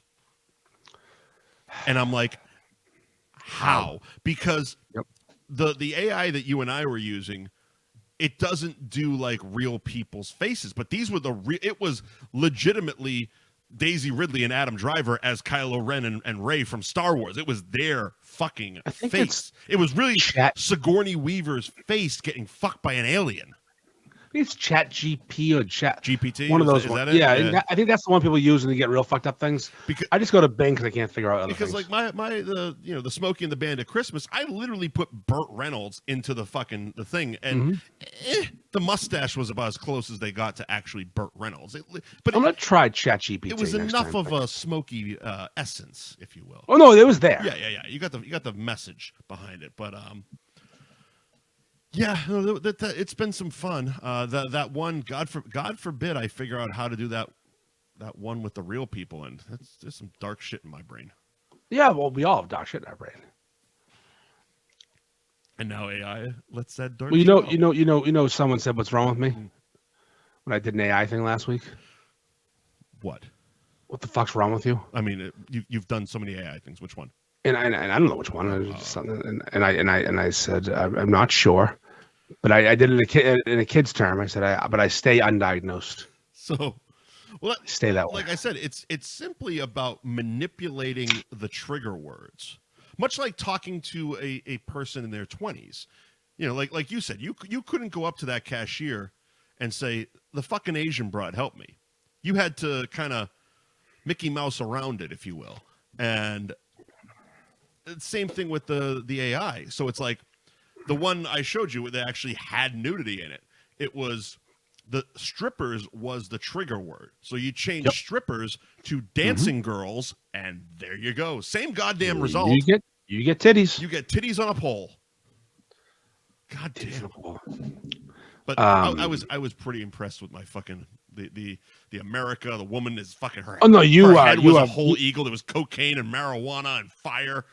You have gone from a novice to a fucking pro in like 10 minutes. It was amazing. So watch the journey you went on. My assumption, only because the little thing keeps counting down, they only give you 15 free. Then it resets. Oh, does it reset? Yeah, every day. What the fuck is the point of? I think it's because I got shut down one day, like too many. Oh, they let you do 15 every day. I think a day. Yeah. Oh. They want you to come back for more from daddy. I assumed once the 15 was up, they asked for money. I've never paid them a fucking penny. Fair enough. Okay. Because yesterday was literally my first day playing with it. Yes. I have to go to the bathroom. I don't have any sponsors. We don't have sponsors. Well, you can do the ones that are here. I'll be 30 seconds. Don't go crazy. Open up a screen. All right. If you like playing with your thing for the first time ever, do it in Gary Girolamo's DMs at Buy and Refi on Instagram. Send him your first time in a DM. You can also go to buyandrefywithgary.com to get your free rate quote today. Ben Franklin Print Company. Nothing but the highest of quality printing, whether it's T-shirts or trucks, you want to wrap your boat, he does it all, and he'll even run your e-commerce website. If you want to sell merch, but you don't want to deal with the bullshit of an actual website, Joe at Ben Franklin Print Company will take care of it. Hit him up on Instagram at benfranklin_printco and benfranklinprintco.com. Twisted Fate Brewing, 114 in Danvers, right behind the Guitar Center or in front of the Walmart, depending on what your priorities are. Twisted Fate Brewing, one of the best breweries in New England.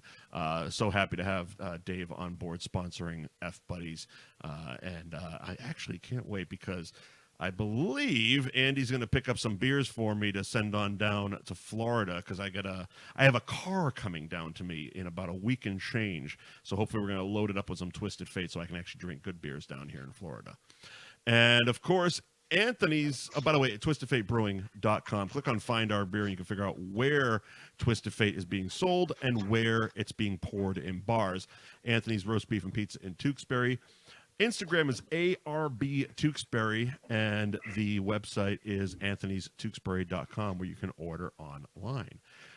While you were pissing, I was saying how I'm actually kind of excited because I got my my caravan coming down from Massachusetts in about a week and change. So hoping you're going to load up the trunk with some Twisted Fate Brewing. I'm planning on it, yes, 100%. Speaking of Twisted Fate Brewing, I was at Cappy's in Peabody the other day. Mm-hmm. And I did something very uncharacteristic of me. Very un-Andrew. I talked to a stranger. My God. With purpose. So I go there a lot, Cappy's in Peabody, and I know Cappy's in Danvers carries Twisted Fate beer, but Cappy's in Peabody does not. Okay. And full disclosure, I'm a big fan of Dave. Yeah. Well, not just Dave's just a good dude. Dave is really good. And I want them to succeed more than anyone else in the beer world right now. Yeah. Again, not just for the sponsorship, because it's not just like they're making us rich. He's a good dude that makes good beer, period. Yeah, he deserves it. He works hard. I love that guy. Yeah. So I'm in there, and they just got bought out by new people. Cappies? Yeah, Cappies. Yeah. Indians, dots, not feathers. Sure. Literal dots. They got one. I don't know he was wearing how to decide who gets a dot. This guy had one. Nice fucking. Someone grabbed a red highlighter and stabbed him in the foot. Do you think like, because they have to wake up and reapply. I'm assuming. Course, yeah. I'm assuming they must wash their face at night. Yeah, and I know that like I've gotten to a point like when I was going to work and I first started, I got the watch and the fucking thing, blah, blah, blah, blah, blah, blah. And as you continue on and as you just become jaded and it's just a fucking job, you start to lose the accoutrement of your whole fucking thing because who the fuck am I going to impress? So like now it's literally just pants and a t-shirt. I don't fucking buy the watch is just for going out. It's an accessory. The watch is for the hooas. It doesn't even it hasn't worked in 2 fucking years. I just haven't got a new one yet. Yeah. But it ties the look together. Do you think they kind of some of them get that same way where it's like, fuck it? I don't know, but here's the thing: I don't know enough about them, to understand who puts the dot on, who doesn't. I don't get it. I just know they're from India. Fair enough. And that guy had a dot in his forehead, but his friend didn't. They're together. They're both managers of Cappies. One had a dot, one didn't. I wonder what the significance is. Maybe we'll get him on a show and really drill him about his fucking heritage. Yeah, we'll ask him with a dot. Hey, buddy, what the fuck is a dot? Explain yourself, huh? I'd like to talk about the new beers we got. Fuck all that shit. What's with the dot, pal? So I says to him, I go, hey, Pooh. God damn it. So it says to Apu. They were going to sponsor. They won't listen. I was in the cooler, and I know she didn't have any Twisted Fate beer at this location. I'm sure you came up with as much swagger and confidence as you're selling it. Actually, I know I did. I told you there's 2 people. There's Andrew and Andy, and Andy was there. All right. Andy was like, hey, the pasta for you. At what point in the weekend was it? This is Wednesday. Oh, shit. Okay, so this is before shenanigans. Yeah. So I'm like, hey, Apu, listen. I go, listen, I love Twisted Fate Brewing. They're a great brewery. They're on your street. Yeah. They're right a mile away. 10 minutes away. And you aren't fucking 3. I go, you aren't carrying the beard. I go, I hate to have to go somewhere else. I can go to the brewery or on the Cappies, but if I'm here, I don't want to make 2 stops. The guy could not have been sweeter. He's asking everyone that works there about, he couldn't say it right, but it's fine. It's not his fault. Yeah. Tiffet, Brad. No one gets it. People walk over. He's like, what? I go, Twisted Fate. Yes, this is a language barrier. Sure. Me and Apu have different accents. It's all right. And they're asking people, and eventually we get down to the point that they didn't carry it at that location. Right. And I said, would you mind? Carrying. I'm not coming in as this guy sponsors my podcast. You're coming in as your average Joe beer drinker. Just a guy who wants some beer. And I sent the email. He made promises. You didn't even come in and say, hi, I'm Andy Ferg, notable internet personality. Never. No, I was Andrew. And that was Andy for a minute. I have followers. Andrew walked in. Andy left. And no, it came out that they're going to be contacting Dave, and we're getting Dave on the shelf at Cappies. Because when you sponsor this show, you're getting a bit of loyalty. Yeah. You're getting a bit of something from people who can do some shit. Yeah. Like, we can get Dave on tap places. We can do it. We can force the issue. But if, again, you support us, we support you. Yeah, I mean, it's one of those things. It's like you either put Twisted Fate on tap, or Andy will fight your entire staff, or at least he'll challenge them and then talk his way out of it. Like Adam from Anthony's Roast Beef wants me to bang his wife. I mean, I have to do it. You have to do it. These are the things. I have no choice. And his brother-in-law Anthony, he needs a dick. He needs a dick in his ass. I have no choice. These are the rules. It comes with sponsorship. So we're about 2 hours now, right? I learned the dick and the rules from Scott. Yes. So you were talking about things I can't say, things I can say, things you can't say about fucking Asians. Oh, we're discussing words and such that we can't say. Such. And I've been noticing a trend, and I've been following it closely because it really pertains to us. Mm-hmm. We've talked about it last week, how we're uncancelable. We've talked about that for 2 years. Because canceling's fake. Wow, did I spell favorito wrong when I texted you? I was just looking at the paper. Yeah, it was so bad. So bad. I basically spelled it for fucking Frito. Yes. I got it, though. I got it. Vinny Mexican corn chip over here. You like spicy corn chips? You like favorito pie? Do you like a party sack of fucking Fritos? Well, Fritos. What? I put Fritos over almost any chip. Do you? Fritos below Doritos. I'm done. Fucking classic Doritos all day. No, Doritos are better than Fritos, but Fritos are not far behind. They're underrated. No. As a scoop chip, holy fuck. Yeah. You give me a bag of Fritos and some sour cream onion dip that you get off the shelf, not in the refrigerator. Like that fucking can of dip that's 4 years old. Oh, scoop. But is it unfiltered and uncensored? It is after I'm done shitting. Speaking of shitting, actually, when I went to piss, I felt a fart and I didn't trust it. Oh, no. Good decision. I sat down and pissed, and I shotgun blasted. Just a big spray. It was just one little thing in there. I'm like, this doesn't feel like a fart. I know my ass feels different, and I'm glad I did. Yeah, just one left in the chamber. Just a quick swipe, and we're back on the show. Could have been an accident. Guys, ended up being a news, face. I didn't shit my pants. Good news. So you were saying we talked about Shane Gillis and his use of retard. Yeah, we did.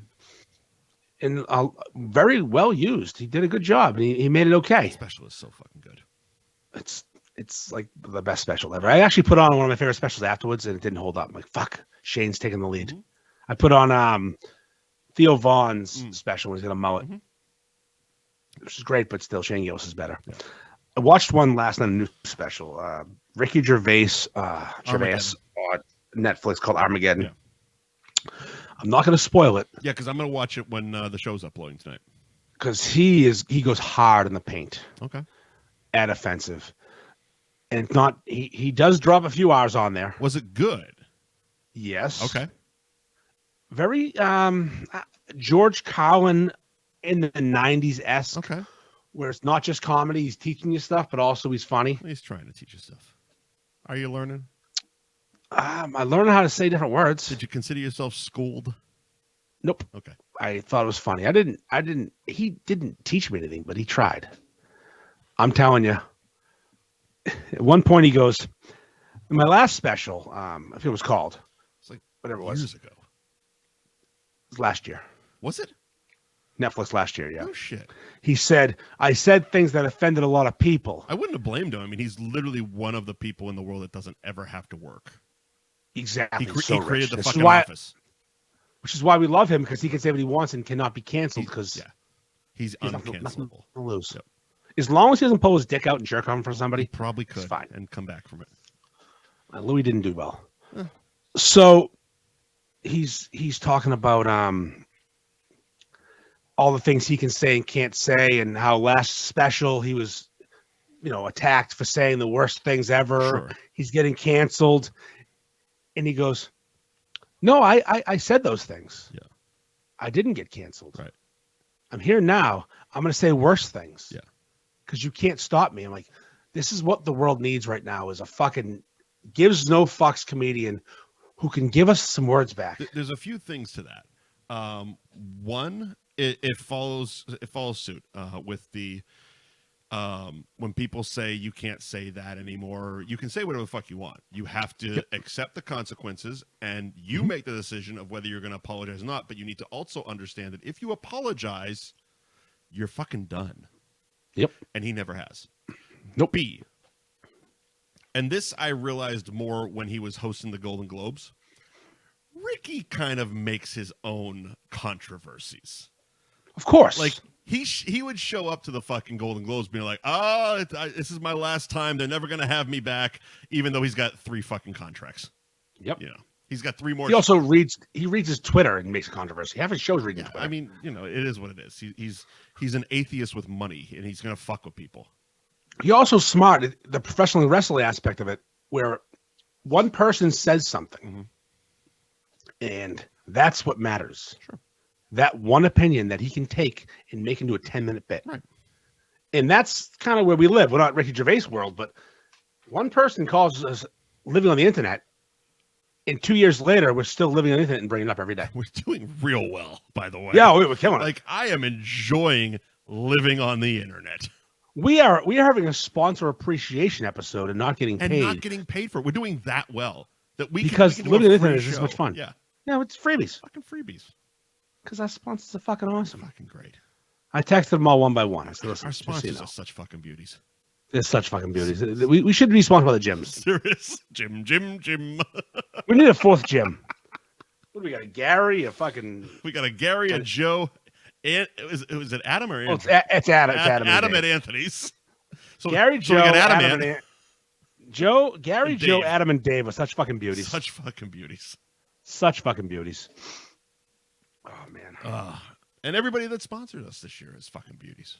Oh, they're fucking all beauties. That's the fucking thing. Again, like we said before, whether you sponsored for 1 month or fucking 10 months or the last 2 fucking years. Thank you, Gary. Thank you, Joe. Yeah. And thank you, Adam from Paddy Kelly's. I mean, got this fucking ball rolling. Yeah, no, somebody has to be first. Can you imagine hating someone who gave you something to talk shit after they're done? You don't have to. This isn't a lifetime contract. No. You gave me money to talk shit. I mean, I'm happy. I'm thrilled. Thank you. Still, one of my favorites. They sponsored for 1 month, and I want you to answer. Why did Lazy Dog sponsor? Because they like you. That's it. They're like, we don't. They literally told you we don't need the help. No, we don't need help. We like Mike. We like. Again, I'm asking. We like Mike. We like Mike. The owner told me we like Mike. Yeah, that's it. That's fucking it. Not you guys. It was you. They like you. Yeah. I'm some cunt. They like Mike. I mean, I think if they had lasted a few more months, they would have gotten to like you. It's hilarious. Chris Pike likes me. He didn't used to. He's no longer there. I saw in his face. No, he's somewhere else now. He's somewhere else. Still in the North Shore though. He's over there now. He's over there. Maybe we'll get whatever there is on. Yeah, we should look into that one. New year, new sponsors. Yeah, why the fuck not? Yeah, I know. And we'll welcome old sponsors back. If Laugh Boston has a dice show coming up, well, please, let's do this. I'm gonna spend some time soon. Make a list. Oh, I got a list. Places that should be sponsoring this fucking show because we can help you. The thing about sponsoring this show is it's such a two-way street. Like, so not to be we help Joe more than any shows ever helped anybody. Probably, yeah. And Twisted Fate is blowing up since they started sponsoring. I mean, since we stole them from somewhere else. Once they realized that there was a better home. Just a nice home. A nice, comfortable home. We pay our heating bill. We do. It's nice little blanket for you. It's comfy. It's nice. It's very roomy. And we throw parties, and I'm a very loyal young man. When it's a party we had, it's there. We go to someone that likes us and sponsors us and treats us well, because it's obviously you bring the party of these friends. We roll out the vomit carpet. No one puked this year. Your girl Lindsay was aggressive. That's all right. You know, she divorced her ex-husband. Okay. Baby daddy. Sure. But they're dating again, and they choose to ignore the divorce. So he's her husband. Just not on paper. No, because they're divorced. In the eyes of Massachusetts, they're not together. Interesting. He was there. She was there. Her and Dan Bob got married. What about in the eyes of God? In the eyes of the Lord, they're together, of course, because they're both God-fearing. Do you know she has a tattoo on the inside of her index finger, right here? It says cunt. It says cunt. Yeah, I remember she it's got a that, lot. Yeah. That's a lot. It's a lot to deal with. Yeah. The Beefers are a lot. They're a fun bunch, but they're a lot. It's interesting because the pictures I saw posted from the party, none of these people were in it. Like Dan Bob was obviously, but like, yeah, it looked like a much smaller gathering than you're describing. Well, some people didn't want to be in the pictures because they weren't there. Handful of people weren't there. Understood. They definitely weren't there. They weren't there, yeah. You know who didn't come, which pissed me off, was Jerry. Jerry? What are you doing? You're such a fucking cocksucker who loves to be around people. Show up to things. Jerry is the habitual, we got to get together. When you're in town, he's never around. I've hung with him two times. Once he invited me to something. Some beef thing at some restaurant. Yeah. Other time he was just at something I was at. It was a barbecue thing. It was that contest. I think I judged last year. Barbecue fest. Yeah. Bedlam. That was fun. I almost died. Jerry, where are you? I mean, he was on. Where are you, Jerry? He was on the show once. You weren't. Jerry's the reason we don't do guests. Wi-Fi, man. He was the trial and error, and a lot of errors. So we're back next week with a real show. Yeah. We're gonna be a day ahead of Toucher and Rich, Toucher and Hardy, Hardy and Toucher. When do they start? I don't fucking know. January 4th. All right. Then yeah, probably. Oh man, it's been a good one. No, we're two days ahead of it. Look at that. Sponsor appreciation forever. Hard recommend though. Ricky Gervais, Armageddon. I'm watching it tonight. Yeah, and I'm. It's bittersweet, but yeah, the last season of Letterkenny hit Hulu today. Have you watched it yet? No, I've been out all day. Oh, well, I wasn't, but I didn't watch it. You didn't watch it? No. You savoring it? Hang on to it? I'll probably watch one episode a night for 6 nights in a row and move on. I feel like they got to come strong. If they knew it was the last one going in when they filmed it, so it's like, you got to. Do you think it'll be good? I hope it is. It should be. It should be. I mean, again, you know this is your last season. You're funny people. Yep. I am rooting for it hard. Yeah. Plus, I mean, I'm going to force my wife to watch it, so she'll get mad.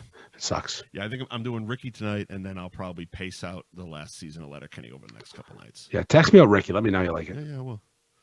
All right, well, I think we're done. We good? No cunt of the week, no word of the week. We're just going to save all that stuff for the real show. This is just a fun episode, just a bullshit episode. All right, look at us. Next week, nice. The Angry Raccoon. Oh, word? The Angry Raccoon. All right, can't wait.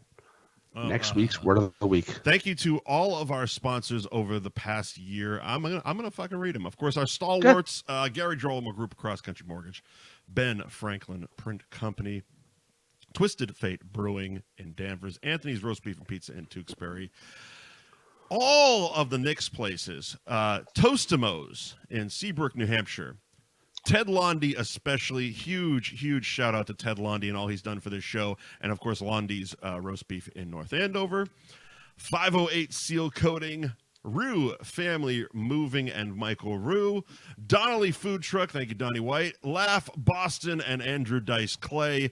Rizzo's Roast Beef and Pizza in Salem.